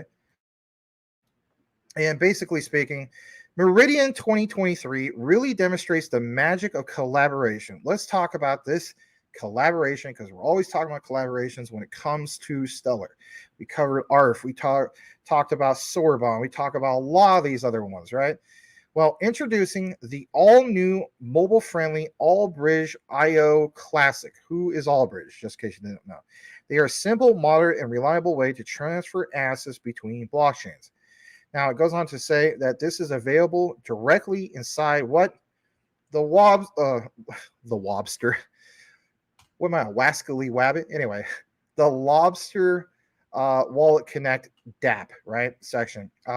And another thing I want to mention is start bridging, like it says, EVM assets seamlessly with just one device. Try today. Notice how Max tied in the old Hedera thing, right? So if anything, what is your main key takeaway from today? Probably should be EVM and how that stands out, right? If you already have done the research, you know. If you haven't, that's okay. That's why we do these deep dives and so on. So why are they so thrilled about it, right? Well, we're going to share what this is all about and so on. And if anything, I'm going to blow this up. Hold on a second. Here it is right here. And here's the launch overview. Let's blow that up. It comes straight from their Medium. And you're going to see here, this was posted how long ago? 11 hours ago. So what is this? Why is it important to you? Well, basically speaking, talks about the new opportunities for cross-chain innovation. You have, of course, the partners, close partners, Ultra Stellar, and it's basically part of this integral part of this bridge launch, right? It says together they're expanding the availability, of mobile access to enhance, Stellar's cross-chain interoperability, combining their development efforts. They have, of course, made this whole Allbridge dApp seamlessly accessible inside Lobster's MetaMask mobile interface. But the latest integration, offers significant benefits, right? Because at the end of the day, like how does it benefit you and so on? Well, here we go. Benefits to the cross-chain flow, bringing the possibility to seamlessly move assets between Stellar and other EVM blockchains to the palm of one's hand. Okay, so great. We're always talking about mass adoption, but we also, in order to get to mass adoption, you have to have ease of access, right? Like, no kidding. This elevates the existing Allbridge Classic experience, making it more accessible on mobile devices and expanding its usability. I think people just don't understand when they look into more of the nitty gritty, or if they don't look into the more nitty gritty or do the deep dive research, that, some people just like get into Stellar and they don't simply understand or even know about some of the things that Stellar's tied into. It's like, I don't know about you, but if I'm putting thousands of dollars into some of these digital assets, I want to research it more. I want to know what I'm invested into. I see a lot of people, and I'm not bashing anybody, not you guys or anything like that, but a lot of people in general, they just like throw money at some projects, and it's just like, do you even understand the utility? Do you even understand, some of the things that are part of the ecosystem? Let's face it, maybe some of us are guilty of it, but want to know something? You could always find out more about why these things are such a big deal. Because for me, when I mentioned that Stellar, in my opinion, is going to be the one when it comes to that concept of, hey, can I buy groceries with this? Or can I pay bills with this? Is there ease of access? And if so, will a lot of people start using this? And will it become the norm within the next few years? Or by 2030, when we have what is supposedly supposed to be the Great Reset. I know, sounds crazy. Will Stellar be at the forefront, right? Will people literally be talking about lumens all the time?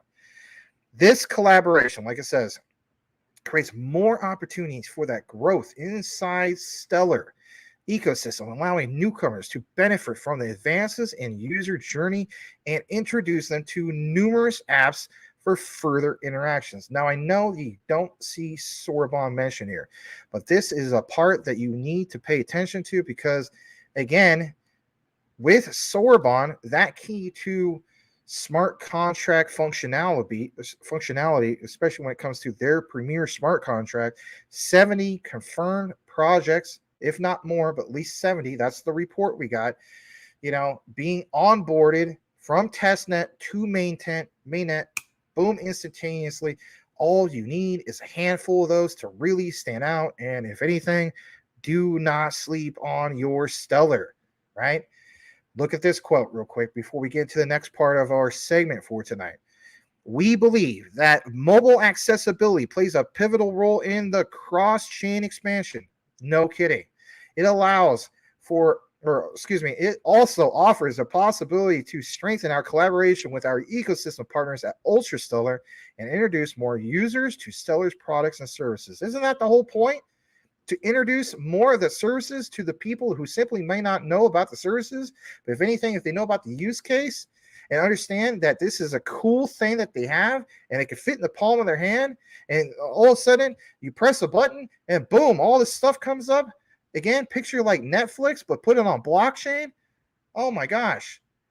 So you see a lot of this concept of Stellar getting out to the, the front lines, if you will, of user experience, quality experience. But if anything, what do we know about this? If you have a great experience with any particular app, what are you naturally going to do? You're probably going to tell somebody else about it. I know I did the other night. I was telling Will Fix about this app that I love. It's called Blessed. Why do I love it so much? It's so easy to use. He's obviously a person that, like myself, when it comes to our spiritual journey. And guess what? I was like, hey, check out Blessed. It's free. It's easy. But what about when it comes to blockchain? Again, in order for us to get to the concept of massive adoption, you have to give the user a reason to use the particular app. And if it's easy and people love it, people will talk about it like crazy. So getting more into this, exploring the mobile first approach is their next big step. Again, mobile first approach. They understand that when it comes to all this technology and so on, mobility is where it's at. And last we checked, remember a few weeks ago on that report, states that when it comes to demographics, 28% of that pie chart is Gen Z. That younger generation has gotten more into blockchain and DLT. And even though that generation, we give them a lot of crap, let's be honest, some of us Gen Y and Gen Xers and so on, give them a lot of crap about being too focused on their phone. But at the end of the day, will it be too bad if they're focused on the right thing? Right. You get where I'm going with this. A little bit more in regards to all this. This whole concept of mobile first approach, next big step on the path of creating a more interoperable DeFi environment is where it's at. But Ultra Stellar, established all the way back in 2014, has this thing going on. And I think it's a big deal. And the reason why it's a big deal is because, like it says, this update, I know you don't see a screen, it's come my notes, allows this to be connected to, for instance, Lobster, MetaMask. It showcases the potential of Wallet Connect in the Stellar ecosystem and allows Lobster wallets to securely interact with external services with ease.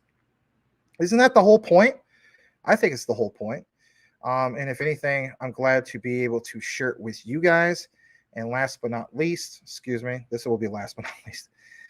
You are no longer needing to, like it says, no longer needing to tether to desktops or reliant on multiple devices. Listen to this part, back to the EVM subject. Users can experience the ease of bridging between multiple EVM blockchains, because we talked about EVM earlier, like Ethereum, Polygon, and even Shello. Everybody tells me, Max, you should hold Shello.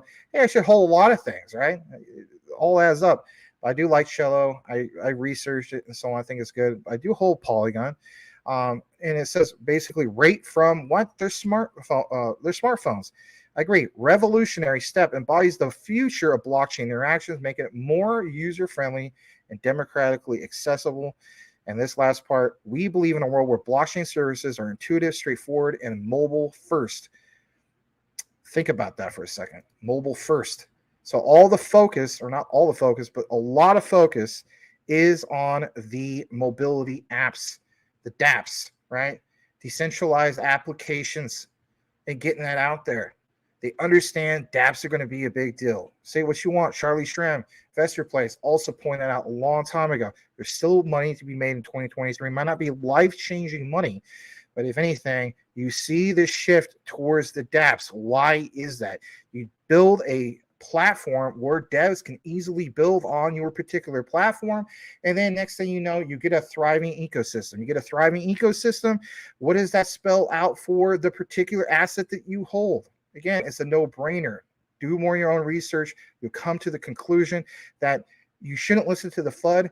People are going to state that look at the price of Stellar, and basically speaking, oh, it's not doing much in the market right now. Have those people looked into the broader, bigger picture of things, or are they just looking at prices because that's the popular thing to do in a bear market?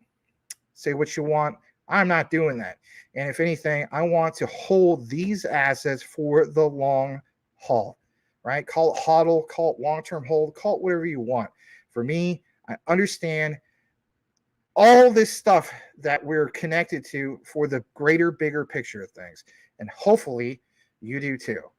That ends the stellar segment of the night.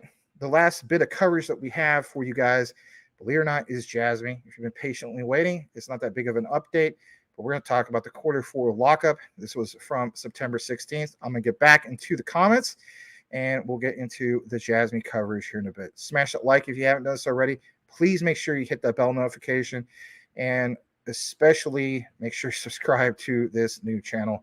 Really do appreciate you guys all here on this wonderful Thursday night. All right, let's get back into the comments. I do see the last one came from Cool Cat Crypto. Let's see here. River says Adam seems to have the best staking rewards around. Cool Cat Crypto says Adam is awesome. Yeah, you know, Badir, Cool Cat Crypto winner, right? aka Hump Not Dump. He loves Adam, obviously, as well. Investor Place, it feels very, very strong on Adam. Literally on their portfolio, it mentions Adam. It's a strong hold. Is basically what they mention. All right, let's read this. Dingy, can Ripple have their own adventure without using XRP? Maybe when they go public with the stock, but my thing is XRP all the way. Dingy says he drank so much alcohol on his vacation that he won't touch it for a few months. Oh my gosh. All right. Cool Cat Crypto says the Cosmos event is very soon. If they make some big announcements, the price will be higher than it is right now. Oh, that's a good point. I guess we should pay more attention to that. Let's see what Cosmos is doing real quick. I'll pull it up on the list real quick. Just kind of scrolling down. 709. I think we saw it below 7 for a bit. Interesting. All right. Currently at a ranking of 25th overall, top 25. All right. Glad you guys getting that algorithm going with the emojis and all that stuff. Thank you for that. Dingy states before ADA does anything in Africa, Africa will take other companies for their needs. You want to blankety blank slap Charles Hoskinson. Okay. All right, let's see here. Dingy holding the other half for not sure yet. Like Algo, they aren't doing well for ISO. Oh, excuse me. All right, Cool Cat says XLM is wrong. XLM, the ISO that is actually doing something. And then he winks. Okay. All right, Patrick Collier says, "What up, fam? Can't type." Yeah, don't do no text and drive, man. That's for sure. But thank you again for all your support, my friend. Let's go further down. Brittany's got a new avatar. Let's go ahead and highlight that. See how it pops? Interesting. You got like a double eyebrow going on or something. I don't know. Is that a double eyebrow? I don't know what that is. But anyway, thanks for sharing that, Brittany. Boom. All right. Don't crypto and drive. That's funny. Done deal, Dixon. All right, let's see. What else we got here? Blackwood. He thinks that Sony is going to revitalize the VAIO brand with Jasmy and blockchain PCs. Theory of mine. I don't think you're too far off. You'll blankety blank eat Klaus before you eat bugs, and you will be happy, right? All right. Oh, geez, Cool Cat Crypto. I don't know if I'm gonna read that next comment. That's just pretty brutal, man. That's just yeah, that's crazy. Wow, that's pretty bold, my friend. But you do what you got to do, you know. Oh, what the heck? I'll let it flash on the screen, right? I'm not gonna say it. Somebody might want to screenshot that or something. That's just crazy. Can you imagine somebody screenshotting that and like dropping a super chat on some other channel that you were constantly like watching? You know, like Crypto Hulk, you know? Cool Cat Crypto dropped a $5 super chat. Says that he will blank Klaus Schwab's for dare. All right, that was funny. Anyway, Glitching the Matrix. Hello, Max. Hey, good to see you. Glitching the Matrix, the artist formerly known as Grizzly Bear Greg. Glad to have you here tonight, my friend. Glad to have you. I hope Klaus is oh my gosh. All right. You guys are getting ridiculous with some of the comments. That's okay. Well, I'm glad you guys are having a good time though. All right. You like the idea of Jasmy giving Norton and those other guys a shove out of the way? Yeah, but it's not an antivirus, but you could throw it into the mix as something that disrupts an industry, is it that specific industry? Not really though. I get where you're coming from, right? It's kind of like, I don't know. How about this for analogy, right? We talk about vanilla ice cream and stuff like that, right? So it's like, you got your Norton's, pour a little bit of the, the antivirus Norton on it, right? Is that your chocolate syrup? And it's like Jasmy's your, I don't know. It's not your maraschino cherry, but it's, I don't know. Maybe it's the banana and the banana split or something. I don't know. Crazy analogy. Maybe I don't go with that anyway. All right, I'll read a couple more comments. Salamander states, hold on, there are rumors that Ripple may go public through an IPO or settle with the SEC. I've seen that. Zach Rector was talking about that quite a bit, right? He was for a while. The outcome of the party could have a significant impact on the future of Ripple and XRP. Bruh. If nothing special is declared tomorrow, expect price to fall some more. All right. A few more. Maybe there's no announcement or anything. Could be just a celebratory event. Thanking XRP holders. Could be. We never know. Was that fat juice? No, it wasn't. It was Coke. Ice cold Coke. It was earlier. I do like Barks. Barks is probably my favorite root beer. You want to know why it has bite? Do you guys ever really understand? I'm sure some of you guys do. The reason why it has bite is because it has caffeine. That's all it is. Most root beers don't have caffeine. That's why Barks has bite. Caffeine. All right. This is going to come up at some point. I even said to myself, somebody's going to mention Danelle Dixon, and then Cool Cat is going to reference her. You know what? The other ISOs don't have that lowly smart. Yes, absolutely. All right. We're guys. It's our thing, right? Anyway. All right. Let's get into what we have in regards to the Jasmy segment. It's going to round things off for the night at the 1 hour and 46-minute mark. It's not a big, long thing, but we're definitely going to get into it. And let's see here. Let's get into it. All right. So let's go ahead and put up this thing for the branding. Yes, look at that. Don't you just love all that stuff? I got some other cool ones, but anyway. Yeah, let's go ahead and jump into 279's write up on Medium, right? Make sure you give 279 a follow. I don't know if I have his exact Twitter up, but that's okay. All right, so let's jump into this. Let me just get out some of the tabs real quick. All right, here we go. All right, let's go ahead and start the Jasmy segment. So here it is. Jasmy, delving into the lockup details. Now, some of you guys feel as though, is this really the true lockup, or is it just another rumor? All right, I get where you're coming from. This is the most recent that was posted. The other ones are from other content creators and so on. It's just speculative. Again, I have tried to find something more official, but again, I think this is about as close to it as you can get. And, let's face it, comes from 279, right? At Jasmy Promoter. All right, so here it is, and wow, beautiful AI, right? Beautiful lady. Jasmy holding lock, like it says. He says he likes to delve into the specifics, as in 279, and this is good stuff. A lot of it's going to be read verbatim, but it's not that long. He wants to delve into specifics in regards to this lockup arrangement for Jasmy and clarify the amount involved. The release of these locked funds will occur gradually. Now, that was pointed out. I even said this for the longest time. I felt it was going to be gradual. I never felt as though that it was going to be an instance where, you just have this shock of like 70% at once, right? No, not at all. But basically speaking, he says, while this was briefly touched upon during the AMA, right, last particular one, I'm glad that they're mentioning it. People are always going to mention it. Didn't receive much attention, which is kind of shocking, right?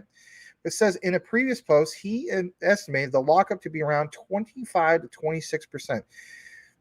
Again, you may not feel as though that's enough, but you got to keep in mind, it's all about the timing, and especially going towards the BTC halving, right? Roughly, was it April or so of 2024? He says the pace of this release wasn't elaborated upon. His assumption, and again, it's just an assumption, it's just 279, but he has great research and a great point of view. So hear him out on this particular summary, if you will. His assumption is that the rate of Jasmy adoption by businesses will influence the speed at which the lockup progresses. Isn't that what we want to see? I mean, if you think about it, if we have nothing real solid at the time, timing is everything, right? You know, if you know, we don't have proper timing, then if you think about why would they want to lock up everything still during, like, you know, the bear market, you know, might not be a good idea. The more businesses that embrace Jasmy, the more funds will be locked up. And if anything, this is where I want you to pay attention to. So a long time ago, when it came to the tokenomics explanation of Jasmy, it was pointed out that they have a burn mechanism. And I, of course, did a deep dive about this a long time ago. I don't know, maybe 5-6 months ago in the thumbnail, not on this channel, but the previous one. I'm literally wearing a fireman outfit and talks about tokenomics. But it does talk about specifically, does Jasmy have a burn mechanism? And yes, they do. And we talked about, right? You know, been there, done that. They have a burn mechanism, but they never utilize the burn mechanism. And of course, some people give them criticism, and others have given them praise, stating that. And even shout out to Cool Cat Crypto. You pointed this out in the comments. I don't even know if you hold Jasmy. That's not the point. But he pointed out that solid, good utility projects don't need a burn. And if you look more into it, I think it's an accurate statement. But if you look more into Jasmy, it mentions specifically that in regards to tokenomics and so on, it talks about the, not the enterprises and so on, but basically the institutional money and so on is being set aside and how that will work. Well, if you have a lockup, it talked about that, you know, so much will be locked up and allocated in that regard to these particular ones and so on. So does this just further solidify the concept of what they originally talked about? And, you know, are they staying true to what was mentioned in the white paper? Seems to be the case, but no, you know, just be scam, you know, like, no. More like following what was originally mentioned. So the more businesses embrace Jasmy, the more funds will be locked up. What do we see all of a sudden? A lot of businesses embracing Jasmy. The whole thing with Kana Labs and so on is a big freaking deal, right? Getting more into this, and yes, wow, the power of AI. I mean, beautiful, beautiful lady, right? That might not even be a real lady. Like it says, Jasmy's model. I mean, the power of AI, you can put anything together, but anyway, Jasmy's model. As of now, since the last AMA in March 2023, Jasmy has onboarded 10 companies that are utilizing their services. Again, a taste of utility in motion. I cannot pound that home more. People don't simply understand that. And the other day, some Yahoo, I think off of CMC, was trying to flood Jasmy, saying, you don't see these guys doing any public appearances. Really? Did we forget about everything? Did we forget about IVS Crypto 2023? Did we forget about some of these other blockchain conferences where you literally see Hara present at the conferences, and then later on you see the actual recorded content of the presentations at the conferences? But the key thing is 10 companies. We talk about Transcosmos, how big they are, especially what they offer to, like, you know, call centers and so on. Again, that contract of blanketing the call centers with actual, you know, secure blockchain PCs and all that is a big deal. But this, again, like the saying goes, so early. We need more companies. We need more of that widespread adoption. But you see key indicators, and we talked about this, of the expansion to the United States. We see that, right? Silicon Valley. Say what you want. Something that was speculative that we reported on a long time ago, and other guys talked about. I'm not the only one. You know, one of the deep dives that we talked about was, look at this. Kunitake Ando has a Silicon Valley office, right, in the San Francisco Bay Area. Silicon Valley, right? I know some people say, no, it's just San Jose, but in reality, that's Silicon Valley, that whole area. Back in 2016, exclusive office, and some people said, well, this is just a nothing burger. And then later on, you find out, oh, they did expand there. Oh, there is this particular office. Again, if you take the deep dives into it, which we do, we verify certain things. So 10 companies that utilize the service, that is utility in motion, but not to the point where it's like widespread mass adoption, right? And we've gotten to some great goals, but we're not to that massive amount of goals that we need to be at, but we will be, right? Understanding that we have a few things like a little bit of the lockup here and there. Jasmy paired up with, Japanese denominated stable coins, contributing to, Society 5.0, boosting the economy. That's a big deal. The unbanning of foreign stable coins, Tether, Circle. Some people feel as though, is that ever going to happen? I think so. Got delayed. But what's the new shift that we see? We see that that regulatory framework of data free flow with trust, DFFT, literally becoming the regulatory framework of not just Japan, but the European Union. And it's even our own template here in the United States. And if you don't believe me, look more into it. It's not a joke. These companies, like it says, could vary in size, ranging from medium size to small. Goes on to mention, larger corporations typically have their own data services through data companies, but by leveraging Jasmy services, these businesses can level the playing field with larger corporations in terms of data utilization. Yeah, remember the thing we talked about last night? I know I got to chop it up later, and I will.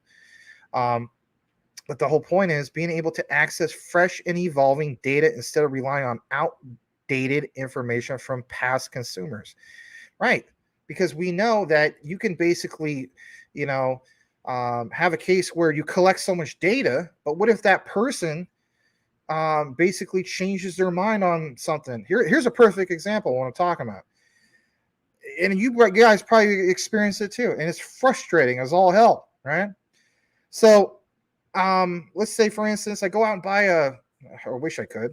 I mean, I could, but I'm not going to do it right now. I go out and buy a NVIDIA RTX, 4800, right? That's like at least $2 or $3 grand, if not more, just off the graphics card, right? So, next thing I know, Google and all these other companies and so on are like, oh, I'm going to throw all these ads in my face about different manufacturers that make that particular graphics card, right? What about if I just go out and purchase it? Let's say I say, you know what, I'm going to go with Asus. Why not mention Asus? We understand that Jasmy's got that thing with Asus. We talked about it in the past. Some people call it Asus, some people call it Asus. But here's a good example. I purchased the video card, okay? And then I have it. But I still get played with what? Like 279 said, I get played with the whole concept of, outdated information from past consumers, right? And then I get still stuck with it. And all the time, until the thing that spies on me and says, well, are you interested in the Weber barbecue grill? I start talking about Weber barbecue grill again. And then all of a sudden, all the ads start popping up again. You know what I mean? It's ridiculous. And we understand there's ad blockers and all that. But the point is, if you can have something in which will give you fresh data, what kind of utility is that going to be for these particular companies that want to utilize it? It's a game changer, right? Because fresh data is big, right? Shout out to Mike Cornwell, Edward Vincent, Brittany, Jeff Pruden, everybody else who's part of, what I'm talking about, our little team that we have. And that is basically, we need fresh leads, right? Can you imagine if we got outdated leads? Jasmy's game changer when it comes to this. Fresh data is so much more valuable than anything.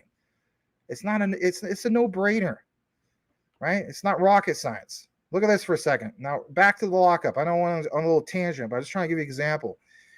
During this lockup period, we're going to see persuading users, this whole thing that relies on persuading users to lock up their Jasmy tokens to enhance the data's value. Many retail investors in Jasmy have already experienced significant losses, and some may prefer to exit once they reach a profit Very, very true. I mean, it's going to happen. Some people are going to take profits, some don't, right? But what if you have a combination of the BTC halving? Because for one, we know that Jasmy runs a correlation with BTC and ETH, okay? And that still represents 81% of the overall crypto market. So why mention any of this, Max? This seems like a nothing burger. It's not a nothing burger. There's more. Check out what 279 is talking about here. He says that while we are achieving this is why achieving a 75% lockup rate is currently quite challenging. Right. Do we do it all at once or we split it up? Now look what he says. He believes it becomes more feasible when companies hold Jasmy because they are continuing generating income through the use of the Jasmy data, making token prices less relevant to their operations. Good point. Jasmy aims to assist SMBs in catching up with larger corporations without the need to invest in massive infrastructure or rely on big data companies like, and listen to this, Meta, Amazon, Apple, Google, Microsoft, Netflix, and others. Using the Jasmy platform provides them with a competitive advantage in accessing data without the hassle of managing data storage, as the data is stored by the users. Again, back to the whole concept of fresh data, right? Do you understand that concept? Hopefully I gave you a good example of what I'm talking about or what he's talking about. All they need to do is request the type of data they require, and Jasmy will connect them with users who possess that data. So, I'm well invested into, for instance, Filecoin, right? It's one of my biggest holdings. I understand that is a quality project when it comes to data, especially, right? But the key thing is quality data, right? I also hold BTT. I'm not real proud of that, but I hold it, right? It's a long-term hold. I have to hold it, right? You don't want to do it at a loss. I realize that maybe at the height of the bull market, I could pull something out of that. But looking more into it, it's again a case of like apples and oranges, but not so much apples and oranges, like quality fruit compared to outdated, right? Been sitting on the shelf for a while. You get what I'm saying? The point is quality. This makes Jasmy, like it says, attractive model for SMBs. I know it's a lot. It seems like I'm doing kind of a deep dive. This is going to wrap it up. 279 states, and let this resonate in your head for you can have a broader perspective of the lockup. Again, guys, things can change. He doesn't have the answers as far as, this is what's set in stone. If anything, I don't think anything is set in stone as far as the exact amounts, but what they're going to do is timing the market, right? Don't you want them to time the market compared to just throw something out there? So it says, with that said, the lockup may not be as extensive as some anticipate because businesses are also investors. True, they are, who seek to profit from price increases. As mentioned by Hara, the lockup design allows both users, including businesses, to unlock their tokens at any time to prevent losses if necessary. Now, some people are going to FUD the hell out of this, and they're going to say, oh, God, I'm out of this. Forget this. Jasmy scam. Keep in mind this, all right? There's a big difference compared to what you see here and the concept of where we're at in regards to what's in circulation. That's another thing that we didn't even mention at the beginning of the outline. What's in circulation? What's in circulation is close to 98%. We're almost at 100%. So there's a lot of good key factors, good catalysts, even, not counting the Q4 lockup. And basically speaking, like what you talked about, right? 2024 coming.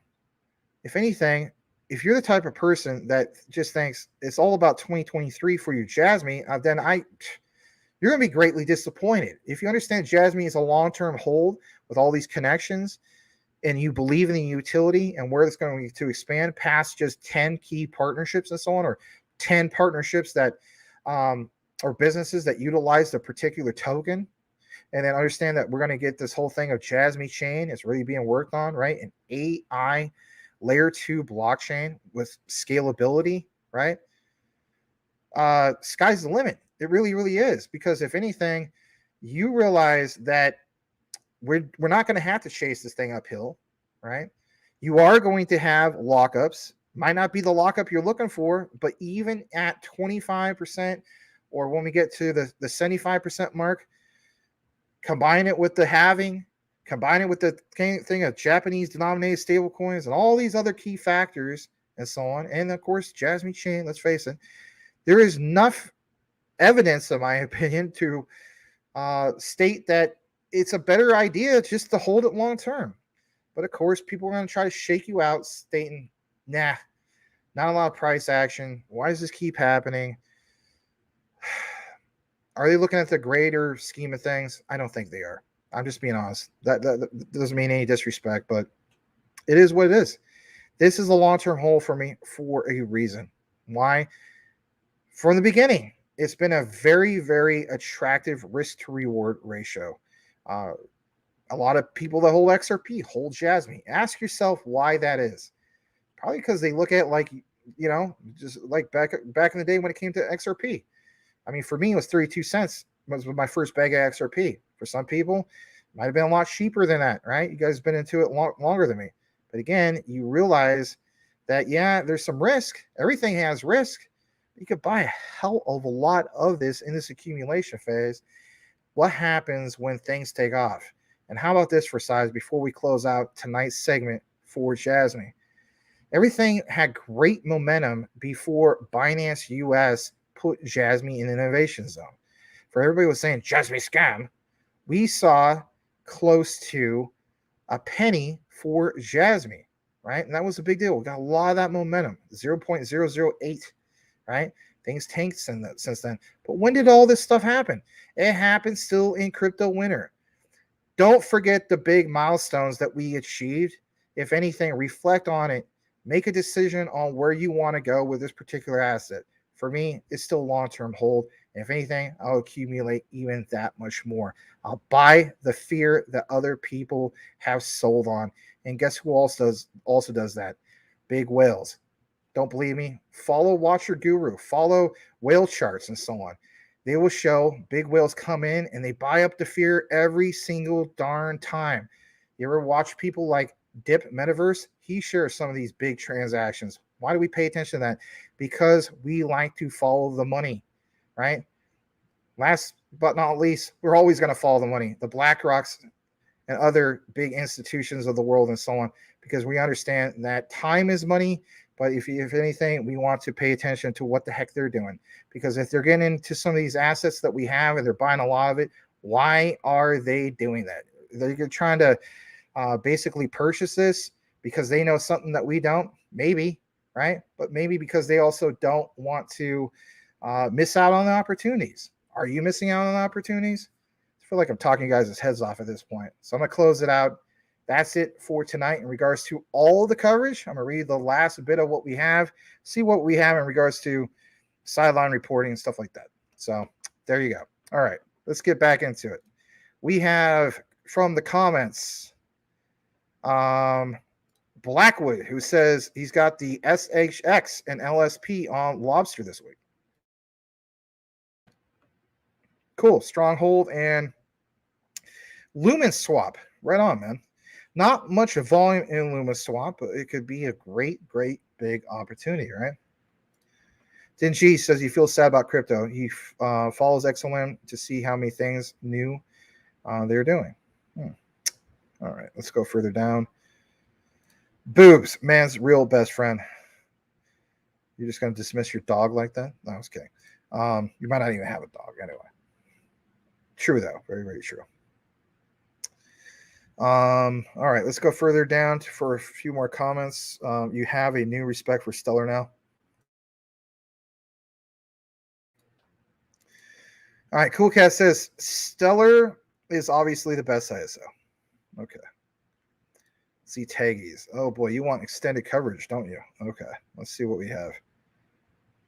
All right. Let me just get to the next part real quick. They're getting XLM ready to be used on X because it's going to give it to you. XLM is perfect for X. That's a good point because most of us are what? We're retail. We're not. Do most people that use X are like institutional people? I mean, not really. I mean, there's some that are, we follow them, right? But the masses are people like us. So that I would agree with that. That would make sense. it would be perfect for Twitter. I would fully 100% agree with that. And it's not FUD in XRP, guys. Just think about it for a second. That does make sense. The average person, if XRP, like Brad Garlinghouse has mentioned, is not for retail, and you have the X platform that, let's face it, kind of focuses on just, like this is going to be the next social media explosive thing, like that thing that Elon Musk shared, where it shows us penguins, and was it YouTube and some of the other ones, they're saluting, the general penguin is supposed to be X, but in reality, I think, like, we've seen all these stages. Was it MySpace back in the day? Then everyone went from MySpace to Facebook, right? Is this going to be the next shift? Everybody jumps ship from these other platforms like Facebook, or even maybe even Instagram. Can you imagine if we were able to reach a lot of the kids from Instagram and stuff like that, and Snapchat and all that, and it was just one platform to go to, and it was X, and then an announcement, yep, we choose what? We choose, for instance, Stellar. Like, that's game changer stuff, right? All right, let me get into the whole thing from Mike Cornwell, because I'm sure he's patiently waiting, and rightfully so. Let me see what we got. So I'll pull up the tags that he has real quick. I said I was wrapping things up. In reality, we have some of that community-driven news and so on. 38 minutes ago, he says, TPG Maximus. All right, let's share this. This is from Crypto Mike Cornwell. Let's go ahead and share this. It says Stuart Alderati, right? We know that, Ripple's lawyer, if you will, legal counsel. I think I'll go ahead and share this because obviously on the surface, it's going to be pretty good. He says, great to get back to his legal roots. Hold on. Do you guys see this? Yeah, you see it. All right. Great to get back to his legal roots. Rutgers Law to discuss regulation, crypto, and SEC versus Ripple. Okay, this is interesting. Spoiler alert, justice prevails and the good guys win in the end. Oh, man, that's a big, that is a spoiler alert. So, the 27th. Wow. Interesting. So, I guess we could just pretty much say it's a 2/3 victory like before. It's a full victory. I mean, we did see price. Didn't we see Stellar? Didn't we see Ripple's XRP touch the 90-cent range or something at one point before we had that pullback? I mean, say what you want with a full victory. I mean, do we reach new, I don't know, new support levels? I'm just saying, I don't know. Could we be at the end of this 49 to 50 cent range? I don't know. I'm not a fortune teller, but wow, that's pretty bold, man. That is pretty bold. Thank you for that from Crypto Mike. Let's see what else he's got. Maybe he's got some more stuff. Yeah, he does. He got a bunch of stuff. All right, let's see here. And must watch for hours, Mr. Gensler. Hold on. This is good stuff. Smugly evaded question after question, even laughing about how rich he is, until Representative Torres took him out with a command of the law and a touch of South Bronx street sense. Okay. Gensler didn't even know what hit him until it was too late. All right. So Representative Richie Torres, wonder who he is. Like it says, congressman for the Bronx native, product of public housing, fighting every day for the essential borough. Okay. Interesting. Let's see what is shown here. Mr. I guess it's 5 minutes. That ain't too bad. A little bit of that extended coverage. All right, smash that like. We're getting back into the whole Ripple XRP, right? But if anything, not just XRP, Gary Gensler, SEC. What is this all about? Smash that like. Here we go. Thank you, Mr. Chair. Mr. Gensler, good morning. I worry that the term investment contract has become so infinitely malleable and manipulable that it means whatever you unilaterally thinks it ought to mean, right? I worry that when it comes to crypto, your interpretation of the term investment contract has no limiting principle and therefore could invite arbitrary and capricious enforcement action. So I want to take a few minutes to explore the concept of investment contract in greater depth And I want to start with an obvious definitional question. We know that an investment contract requires an investment. Does an investment contract require a contract? You know, something about this definition, I will quote Thurgood Marshall: Congress painted with a broad brush. And when Marshall said that, he was writing the law of the land. So we follow this Howey test and how not just Marshall, but other courts interpreted it. And it has a four components. Again, I did not go to MIT, but in the Bronx, if I ask whether an investment contract includes a contract, the answer is typically yes or no. So, Actually, sir, under the Supreme Court law of the land, they do not write that in. They say it's an investment of money in a common enterprise, and you're anticipating profits based on the efforts of others. So I took an oath to follow the law of the land, and that's the Supreme Court law of the land. so in Howey, the Supreme Court refers to an investment contract as a contract, scheme, or transaction. That was the terminology that I saw in the case. And as far as I can tell, there's nothing in the Supreme Court's jurisprudence that suggests that a scheme or transaction means the absence of a contract. And so by way of illustration, you know, consider the landmark case of SEC versus Howey. In the Howey case, there was not a single contract, but there were two contracts: a land sales contract with the Howey company and a service contract with Howey in the Hills. And the court found that the combination of those two contracts, the total scheme, the total transaction, the total economic reality, was constitutive of an investment contract. And so a scheme or a transaction does not mean the absence of any contract at all. It means, as it did in Howey, a multiplicity of contracts. In August, there were 6 law professors from law schools as preeminent as Yale who came to the following conclusion, quote, "No decision of the Supreme Court has ever found that a scheme that does not involve a contract could qualify as an investment contract." And so do you disagree with that statement? And if so, could you please cite a decision of the Supreme Court that has found an investment contract in the absence of an actual contract? The SEC has been in front of multiple courts, and investment contract has been. What's the name of the case, Mr. Gensler? The Supreme Court case that has found an investment contract in the absence of an actual contract. Do you have the name? Can you cite a case? The SEC over the decades, whether it's Can you cite a chinchillas, case? whether it's whiskey caskets, whether it's crypto, if the public is investing based upon the efforts of others. I find it telling that you cannot cite a single case. That's a security. Not a single. How about a Second Circuit case? Can you cite a single Second Circuit case that found an investment contract in the absence of a contract? I understand where you're trying to go, and I'm going to leave that to the very fine attorneys at the SEC in front of courts. But I'm saying the core principle. Mr. Gensler, this is a field. This is. Let me finish. This is a question to which you should know the answer, because the definition of an investment contract is the central issue. That's what determines the extent of your authority. That's what determines the applicability of federal securities law to crypto transactions.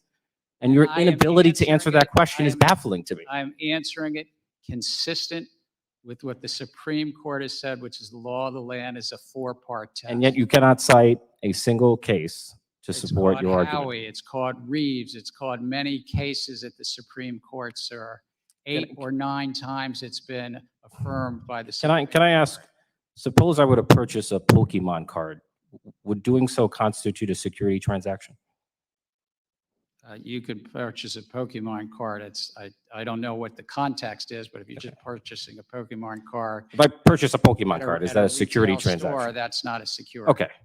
If I were to purchase a tokenized Pokemon card on a digital exchange via a blockchain, is that a security transaction? I'd have to know more. Okay. So for you, the process of tokenization is what transforms a non-security transaction into a security transaction?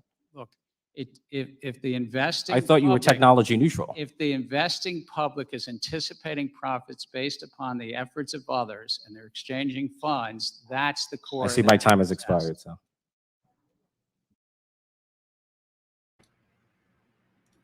I've never seen somebody so happy that their time has expired, right? But it was perfect timing. Anyway, pretty cool stuff shared from Crypto Mike, right? we'll go ahead and retweet that one. Pretty cool. Pretty interesting to hear that. Anyway, I need to get into apparently another super chat that came through, and I believe it's from Patrick Collier. Sorry that you've been waiting on that particular one. Let's get right into it. And let's see where it's at. All right. I had to read that one. Just my scam. Just my scam. You guys ever walk around your house and just say random stuff? You know, just kind of yourself, just out of nowhere, because you're like a guy, right? Maybe the women don't do that. You just walk around, you're just like, you know, get up early in the morning, you just start your day, you know, maybe you're shaving or whatever, right? Brushing your teeth, and just out of nowhere, you look right at the mirror and you're like, just me scam, just me not a scam. Anyway, I don't know. Say what you want. This is kind of a weird saying that we do around here.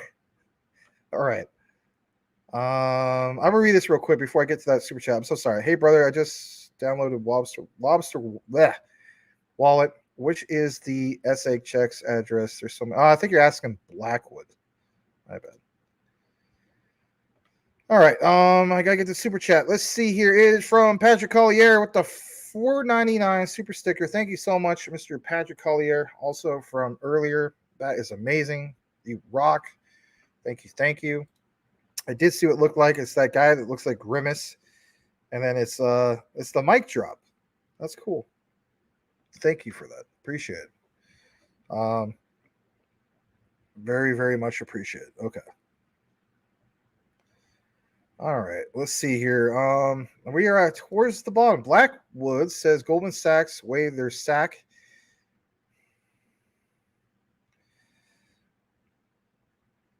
in front of Gary's face and instantly turned him into a trader to crypto. Okay. I thought it was going to be something bad. Just going to give you guys a heads up, okay? I'm not going to spill the beans. There's a particular individual here that might be watching tonight. He might be asleep. I don't know. But it has to do with a lot of hair and a saxophone. And that's the only clue I'm going to give you. Okay? He will have a name. Can you name what that name would be? That's all I'm going to say. All right. Getting into the next part of what Mr. Elon Muff Mike Cornwell has shared. I guess I'll retweet this. This is from Brad Garlinghouse. This will probably round things off. Hold on. Let's get into it. And forgot to have this up. Anyway. Let's pull this up. All right. Brad Garlinghouse. He states a few weeks ago, we, as in Ripple, signed a letter of intent to acquire Fortress Trust. Of course, this was reported earlier today. Yeah. He says, we've since made the decision not to move forward with an outright acquisition. The Ripple will remain an investor in Fortress. If you're wondering who Fortress is, they are API-driven financial, regulatory, and e-payments infrastructure for Web3 innovators. Very interesting. 9 hours ago, Brad Garlinghouse states, the Fortress team is incredibly talented and has built products solving real customer problems. While this outcome is different from what was originally planned, we'll continue to support them and hope to work together in the future.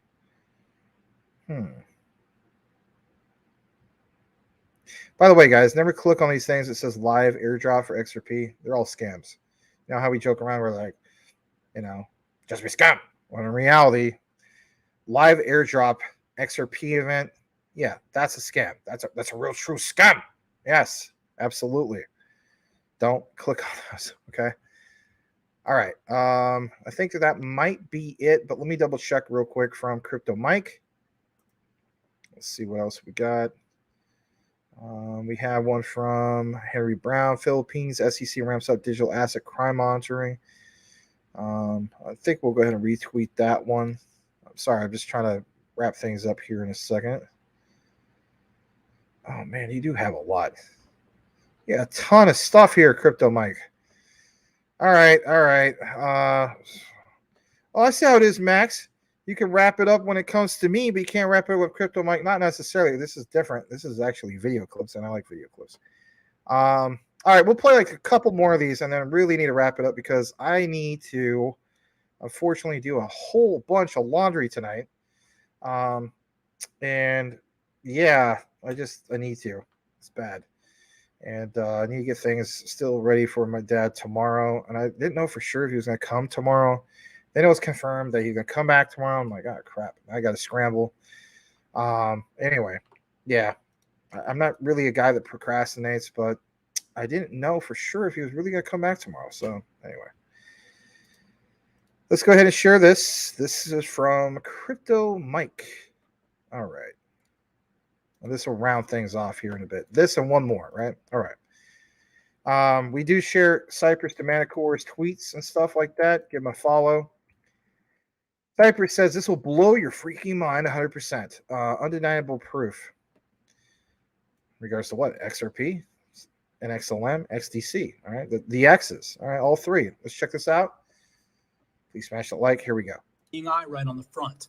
They could have picked, as always, ladies and gentlemen, trying to bring you all the realest freaking information on the internet. September 2023, something I overlooked in this document from the IMF is going to blow your mind, labeled Time for a Transformation with a freaking all-seeing eye right on the front. They could have picked any freaking picture to put on the front of this document. They picked an all-seeing eye, and I'm going to show you why, okay? So we're going to go back a couple of documents from something that I showed you all, document from Oliver Wyman, okay, where they go on to say, money is about to undergo a fundamental change in the way it is created and used, potentially unleashing a dramatic reordering of the financial system. You better believe that this is going to take time, and you also better believe that they tell you this. And it says, while volatility has shaken the cryptocurrency markets over the past year, so they're talking about this quote-unquote shakeout, right? You all remember Boston Consulting Group, Global FinTech 2023, Reimagining the Future of Finance report, right? Well, right down here, you all remember what it goes on to confirm. This is a short-term correction. We believe that the challenges fintechs have recently faced represent a short-term correction in an otherwise long-term growth story, as the fundamentals of the sector haven't changed. Essentially, we are witnessing a shakeout. Then do you all remember freaking Broadridge document that goes on to talk about how we are on the cusp of a new chapter in digital transformation driven by a more powerful technology. This technology is blockchain, distributed ledger tech, artificial intelligence, cloud computing, data analytics, and so on and so forth. It tells you right there, straight to your face. And this is, for a fact, an updated document from 2023. Now, this is going to freaking blow your mind. This is directly from the International Monetary Fund, labeled Time for a Transformation. And if you scroll down here on page 24, stick around to the end of this video. I know it's going to get lengthy, but oh my goodness gracious, ladies and gentlemen. It says, reforms will take time to bear fruit. Remember, past couple of documents I just showed you all say the same exact thing, that this is going to take time. Then it talks about such ownership will help governments overcome resistance to change. The second ingredient is transparent communication to inform the public of the necessity of change and to build support for difficult choices. People should feel that they have the power to influence outcomes and not be subject to policies that benefit only the few. It's going to get crazy. In addition, any perception that reforms are rigged to benefit privileged few can hinder momentum. Now, this is where it gets interesting. It says, for these reasons, sequencing is key. It's literally telling you all that they do these things in sequences, starting with measures that deliver broad gains and capitalizing on quick wins to overcome skepticism and build a track record. Hello, do you all remember what happened from 2019 to 2021? A freaking major blow off top bull market. What is it telling you right here? For the reason sequencing is key, starting with measures that deliver broad gains and capitalizing on quick wins to overcome skepticism and build a track record. What? Wake up. It's literally telling you all. There will be times of rapid progress and times when changes stall. It's literally telling you all when changes stall. The document from Boston Consulting Group is telling you we are in a short-term correction, witnessing a shakeout phase, right? You all freaking see this. It says original plans should be ambitious and flexible enough to adjust to changing circumstances. Do you all freaking see? They're openly telling you all what is happening. Sequencing is key. What's the next sequence? You get what I'm saying? There is going to be a series of events that start to take place to roll out this massive digital transformation. And they're openly telling you all what it's time for. I can't stress enough to do your research. Wow, that's some big stuff. We talk about the shakeout all the time, right? We do. Wow. Make sure you give Cypress Domanicore a follow if you haven't followed him already. All right. You can be followed at C Domanicore. He deserves your follow, right? Absolutely. Good guy, right? Okay, so there's this other one. Oh my gosh, this is some big stuff. There's one about also Jasmy. All right, a few more. If anything, I'll take this one about the Jasmy and continue it on the outline. This will actually kind of help me when I do a chopped up video. So I actually do appreciate that. I thought you were going to end the show, Max. I got things to see and people to. All right, never mind on that one. This part, okay. Let's go ahead and share this. All right. This is okay. Hopefully you see it. No, you don't see it. My bad. Let's go ahead and share this. My bad. Excuse me. Let's go ahead and put the right branding thing up here. Darn thing. All right, there we go. Let's go ahead and share this. This comes from Twitter once again. Crypto Mike doing it big. And yeah, like it says, XLM, the vid that woke me up to stellar lumens being the chosen one. Salute, right? This is from Crypto Disciple, aka Mr. Red Pill. I think I'm following him. Yeah, I am following him. Give him a follow as well, right? Crypto Disciple X. Let's go ahead and play this. This is a minute and a half, and then we'll be back here in a bit. Here we go. This video here is a lot harder to find than it used to be. Take a listen. Okay. Do you own Bitcoin? People are asking. Funny enough, I traded all my Bitcoin for Stellar Lumens. Wow. Okay. Because Acorn sits on Stellar. Oh, that's right. And I know where the future of that is going. Yeah. So I banked all on Stellar. Interesting. We trashed Stellar. No, but it's okay because we're gonna rebuild it. Yeah. No, I like it. Well, but my argument for it is just, you know, we've been talking a lot about XRP, and then a lot of the XLM stuff we think is going to end up moving over to XRP before it's over with. So right. Well, I mean, you could follow the hype, but I'm seeing what Stellar is doing in the continent. Yeah. And I know, like. Well, and that's important. I mean, it's, you know, like, we know XLM is doing something in Ukraine, and there's been some other places where they're talking about it, and you know what they're doing in Africa. It sounds like it's important too. I actually didn't know they were doing stuff. And other than I do remember that they were on that you guys were built on XLM. Yeah, that's why we chose Stellar, because all the great things they're doing.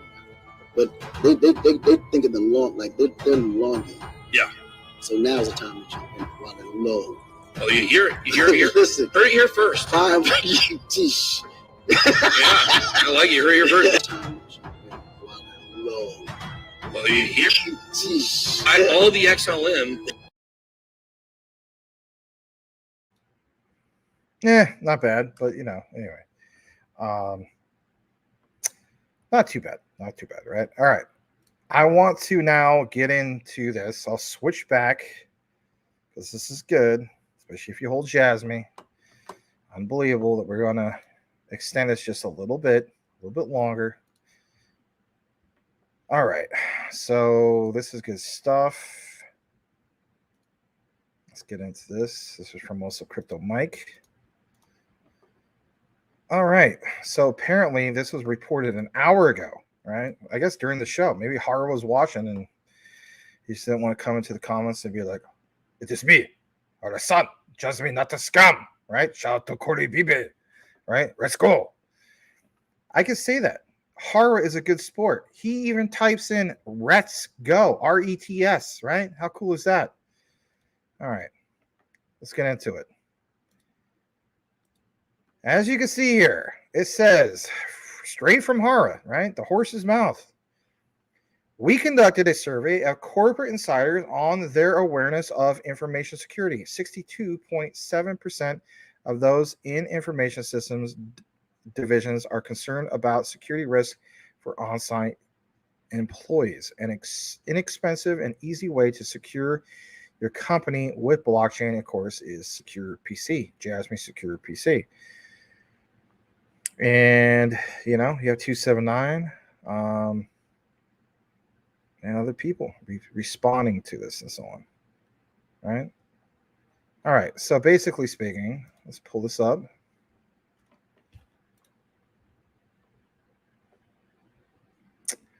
All right, so there is an update on their site.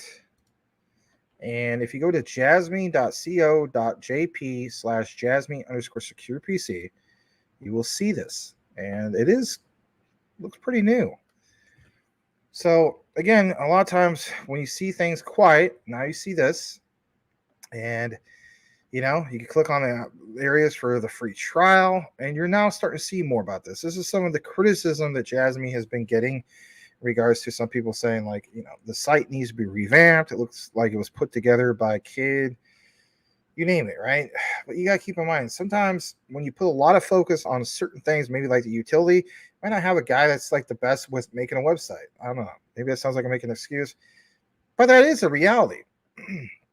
They have this free trial. We could probably take a look into this for a second. So let's see what this comes up with in that regard. All right.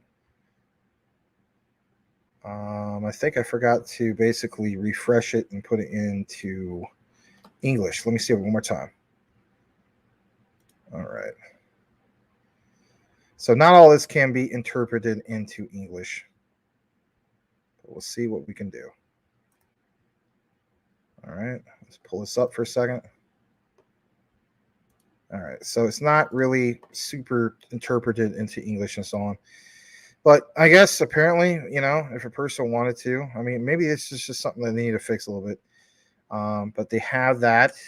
Let me go hit the back button for a second. Share this tab instead. All right, getting more into this, it says, for instance, this example. I want to introduce telework as a way of working, but I don't have the human resources. And the person says, I'm worried about information leakage, loss theft, etc., but I don't know what to do, right? And I'm like, I don't know what to do. I had a problem. It says telework has a high network operation cost in addition to terminal PC costs. Far right, I want to use it with a small number of people. Doesn't need to be multifunctional, so I don't have the knowledge to use it. So something simple is better. And it says, Jasmy Secure PC, then all your worries can be solved. Just install the app. And you can start working from home right away. Robust security without you even knowing it. Protect your data. I mean, again, all the things we already know. Simple functions to easy understand our, operability. You can sign a contract from one person, available for, and they even list the amount, 440 yen per month. What is 440 yen per month? I'm interested. I'm sure you guys are too. 440 yen to USD. Let's see what comes up. So it's only $2.95. That's what it comes out to be. So super cheap, right? So a little bit more about this. Jasmy Secure PC, a feature introduction. Drive recorder that visualizes business status. Let's jump back for a second. Okay, we've shown screenshots about this before. This kind of looks like it's somewhat in English. It uses history, performance information summary, operating status. I think we showed all that, right? It says, drive recorder that visualizes business status, records your PC operations, including the apps that you use, websites, file browsing history, so on and so forth, right? We talked about the Ghost Drive. We did a deep dive about that. There's a little screenshot. I don't know if you guys follow Zippy. He took a screenshot of how that works, but this is more crisp, more clear.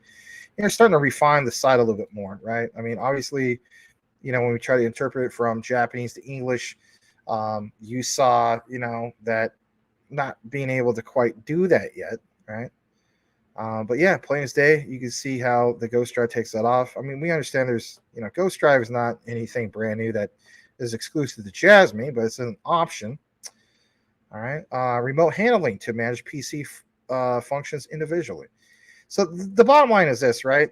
before it was the concept of the Jasmy secure PC. And as for, people like you and me, researching it more, connecting the dots, seeing what kind of images we have, now you're starting to see an actual site that has the product on display. Again, when we talk about utility in motion, you have to have some kind of start or entry point for, this can be marketed the right way. Did we not see this step towards that? Say what you want, that's a good thing, right? Administrators can check employee usage status and access history in real time. Administrators can also remotely control the Ghost Drive. You name it, right? Pretty cool stuff. You can see it in the video. Wow. So let's get into this.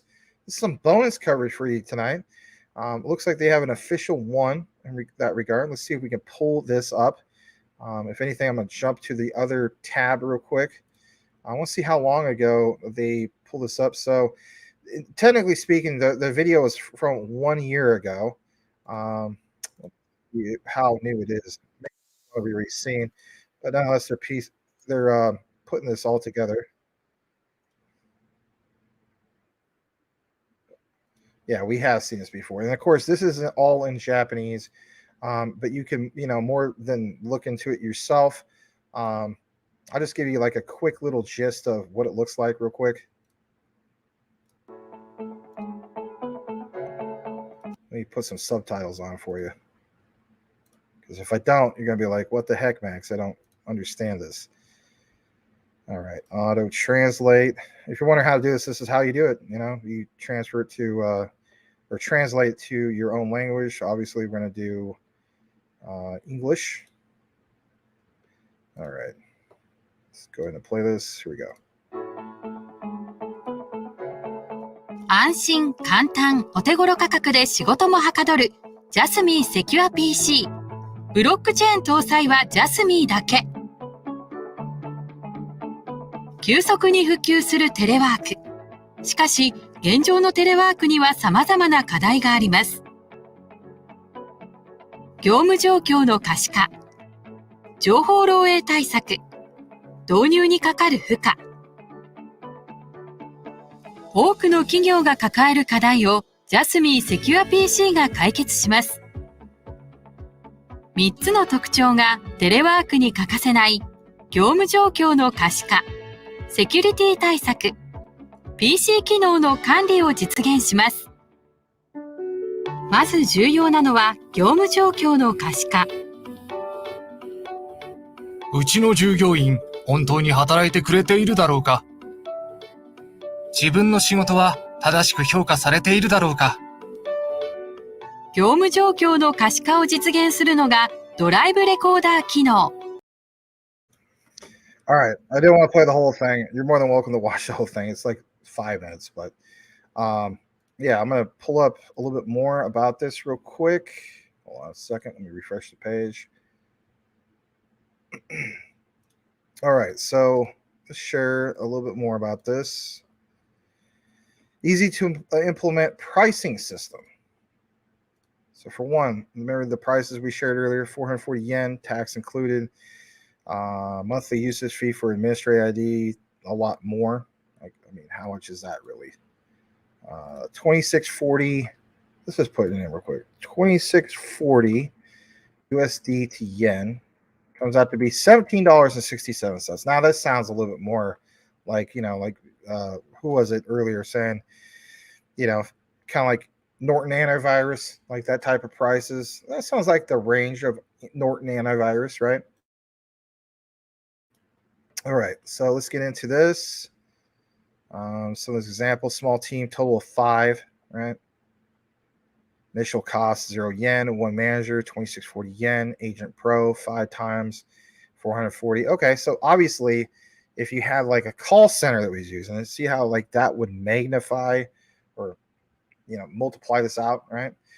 Again, when we talk about utility in motion, again, have a case where, okay, yeah, multiple call centers using this. You have, just multiple, not even call centers, but like multiple places of work just simply using this. That's utility in motion, right? Multiply this towards like mass adoption and more people using the actual utility of what? The Jasmy Secure PC, PDLs, personal data lockers. You can see the scale of like where this can go.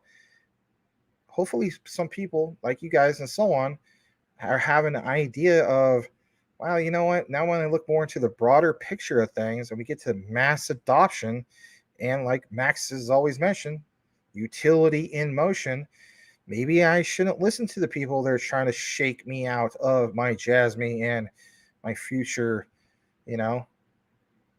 riches, if you will. Getting more into this, medium team of 20 people in total. We see some examples, 1 manager, 3 section managers.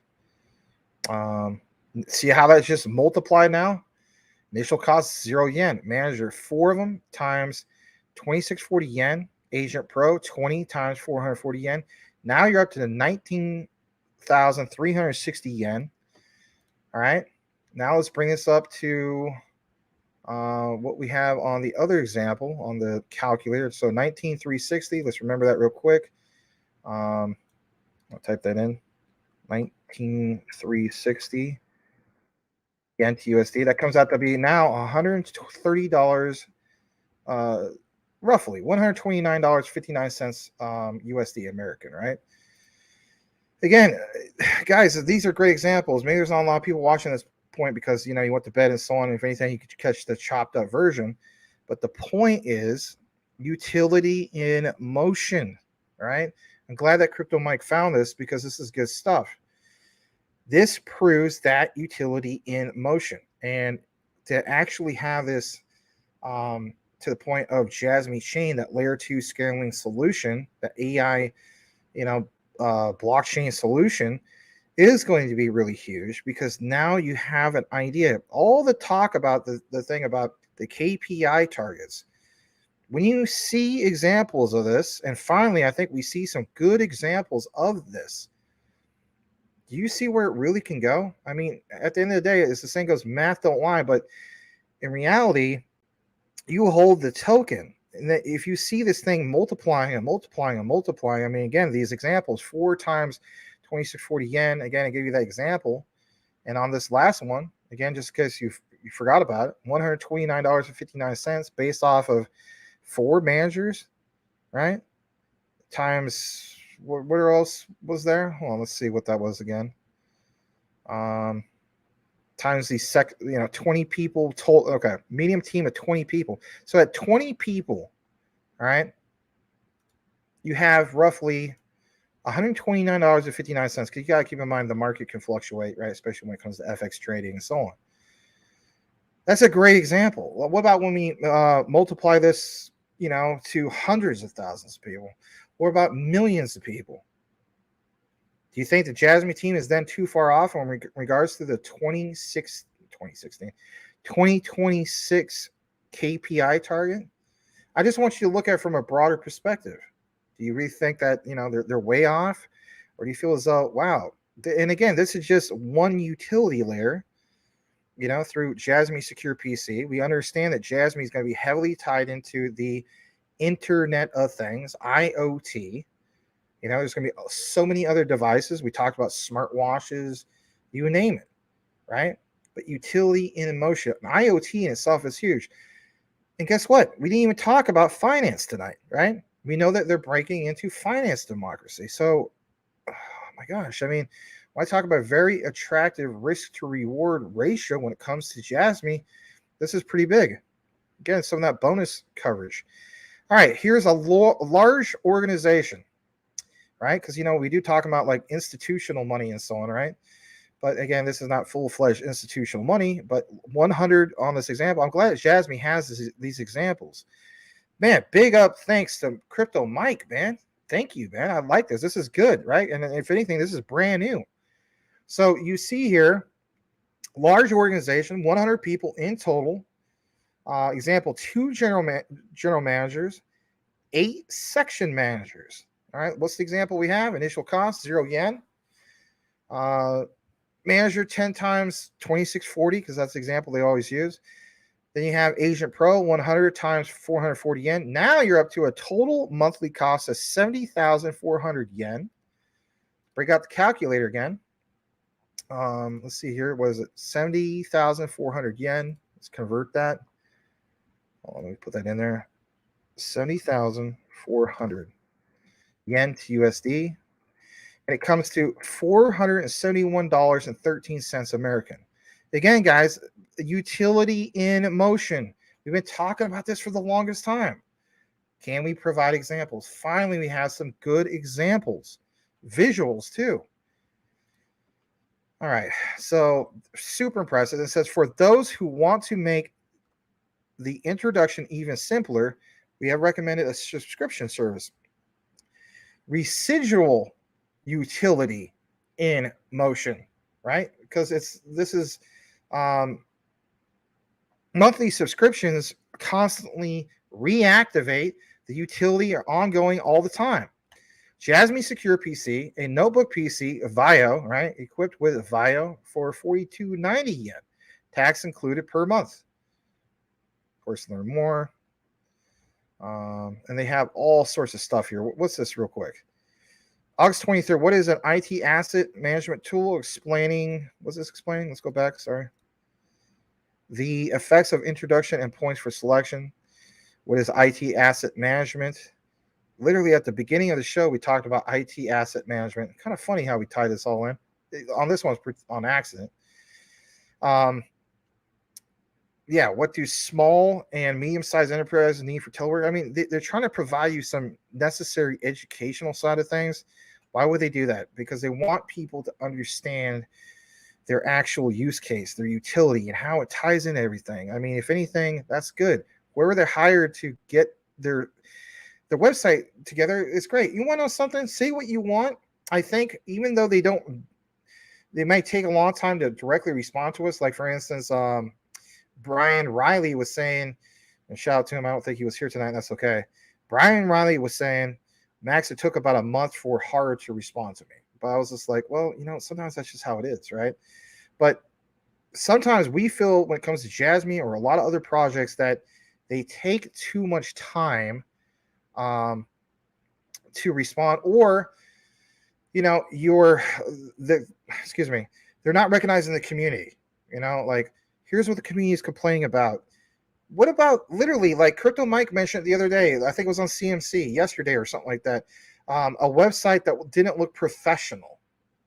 So you may not see a direct response, but now you see that, like, okay, they clearly realize it.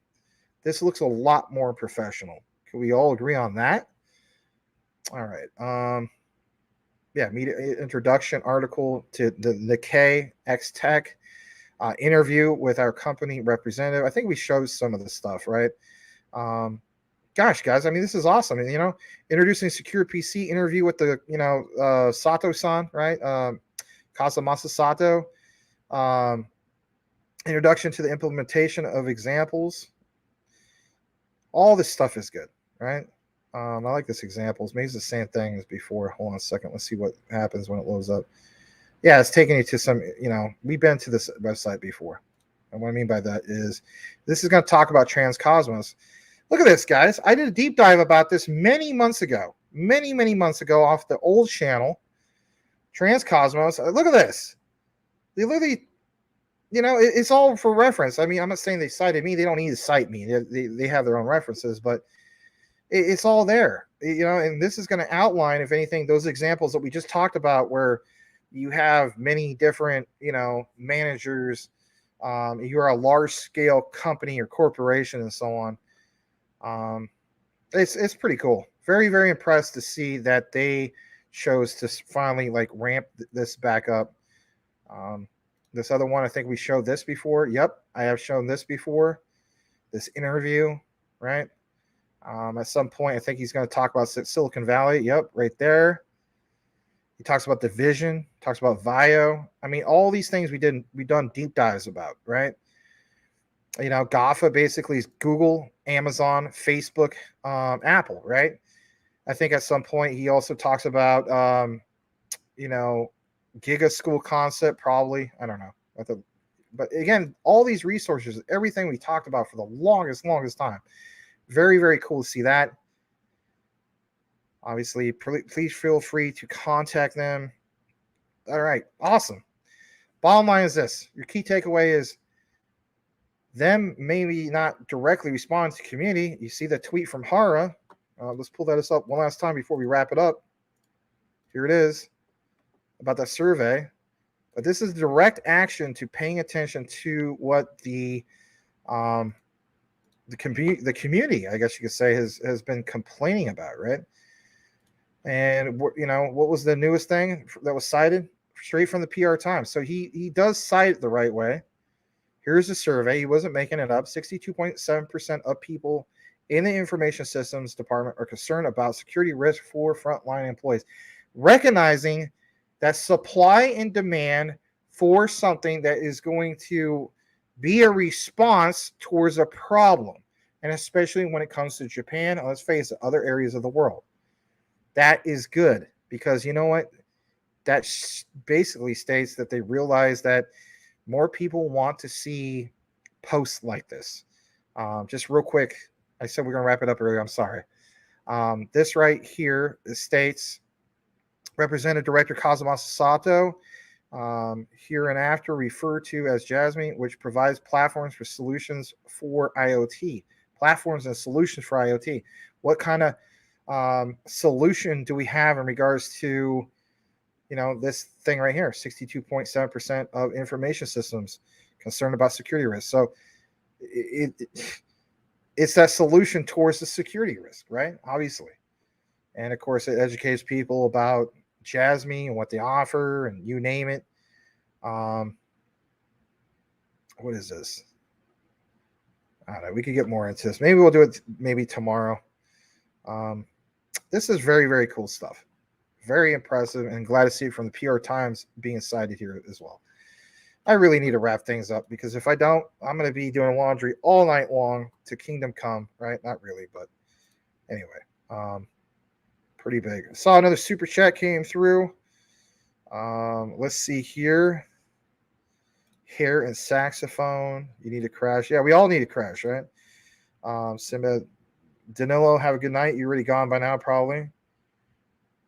All right, let's see here. JP Morgan is going to be the bank of the Fed government. WrestleMania, baby. Seems like it. Edward Vincent, what's that say? Let me see. Let me pull it up on the other screen. I can't copy the message. Yeah, I can. Here we go. Let's pull this up on Google Translate real quick. Google Translate. Jasmy is the future is what that says. Can I pull this one up? I don't know if I can on the super chat.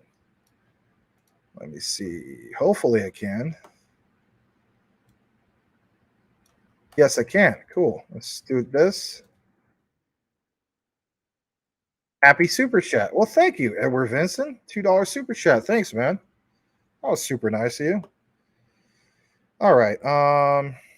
You'll give me much yet. Jasmy scum. Jasmy not a scum. Right? Anyway. Oh my gosh, I'm gonna do another one. That's all right. It's you. All right, let's see what this says. Probably says Jasmy not a scum. All right. Corey B-Ray, if you're still here, man, shout out to you and you're not a scum. All right. Let's see. I am trying to pull this up, but no, this might not work. Oh, it's going to work. Cool. Let's try one more. And the next one, forget it, man. Oh, it says Patrick Collier, hello again. Oh, that was cool. I guess that was worth it.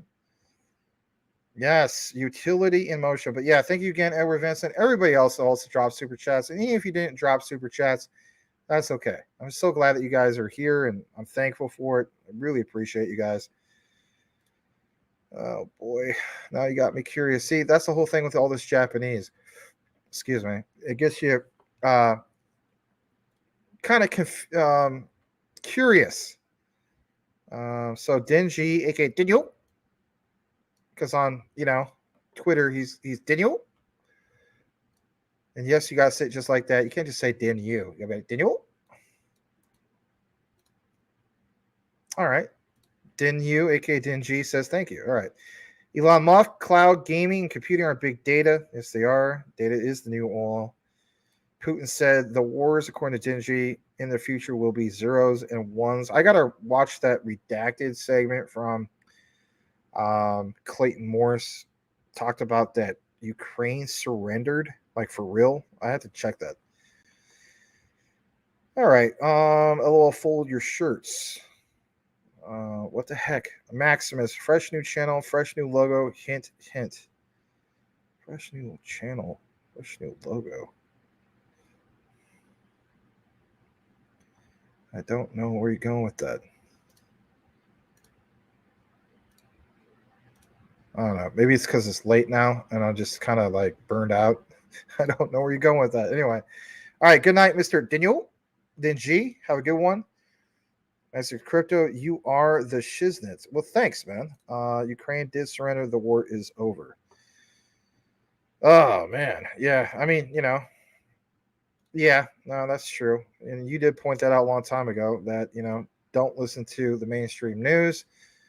Trying to paint the picture that it's level playing field and Ukraine is winning the war and whatnot, and is furthermore from the truth. Yeah, I mean, come on, man. Russia is a juggernaut, right? They always have been.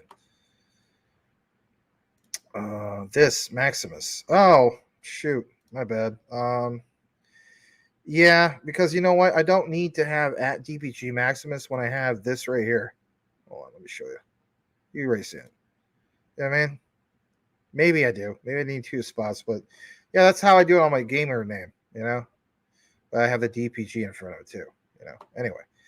All right, guys, for real, that's really going to close it out. I really appreciate you guys. Have a great night. We'll see you Monday because I won't be here tomorrow. My dad comes home tomorrow and, got to kind of clear out the schedule. Got to be really patient with him. He's 89 years old. I'm sure there's going to be a little bit of confusion and stuff like that. But, his short-term memory is bad. His long-term memory is great. But, I haven't seen him for a few weeks, basically, because the place is on, the opposite side of town. It's really far. It's at a place called Lake Pleasant, and it's kind of far from where I live. But nonetheless, glad to have you guys here. Hopefully you enjoyed the coverage tonight.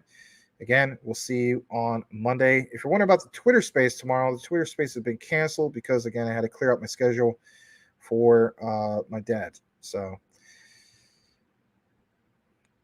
glad to do this type of stuff. And, again, thank you so much to everybody. Super chats, even if you didn't. That was so humbling and so nice of you guys. Really appreciate it. Have a great night, everybody. Over and out for now. Check out the recorded content. Just because I'm not with you guys, you will see the recorded content, and that will always happen over the weekend and whatnot. Peace out, everybody. Happy welcoming home for your paw. Thank you. All right. Bye-bye.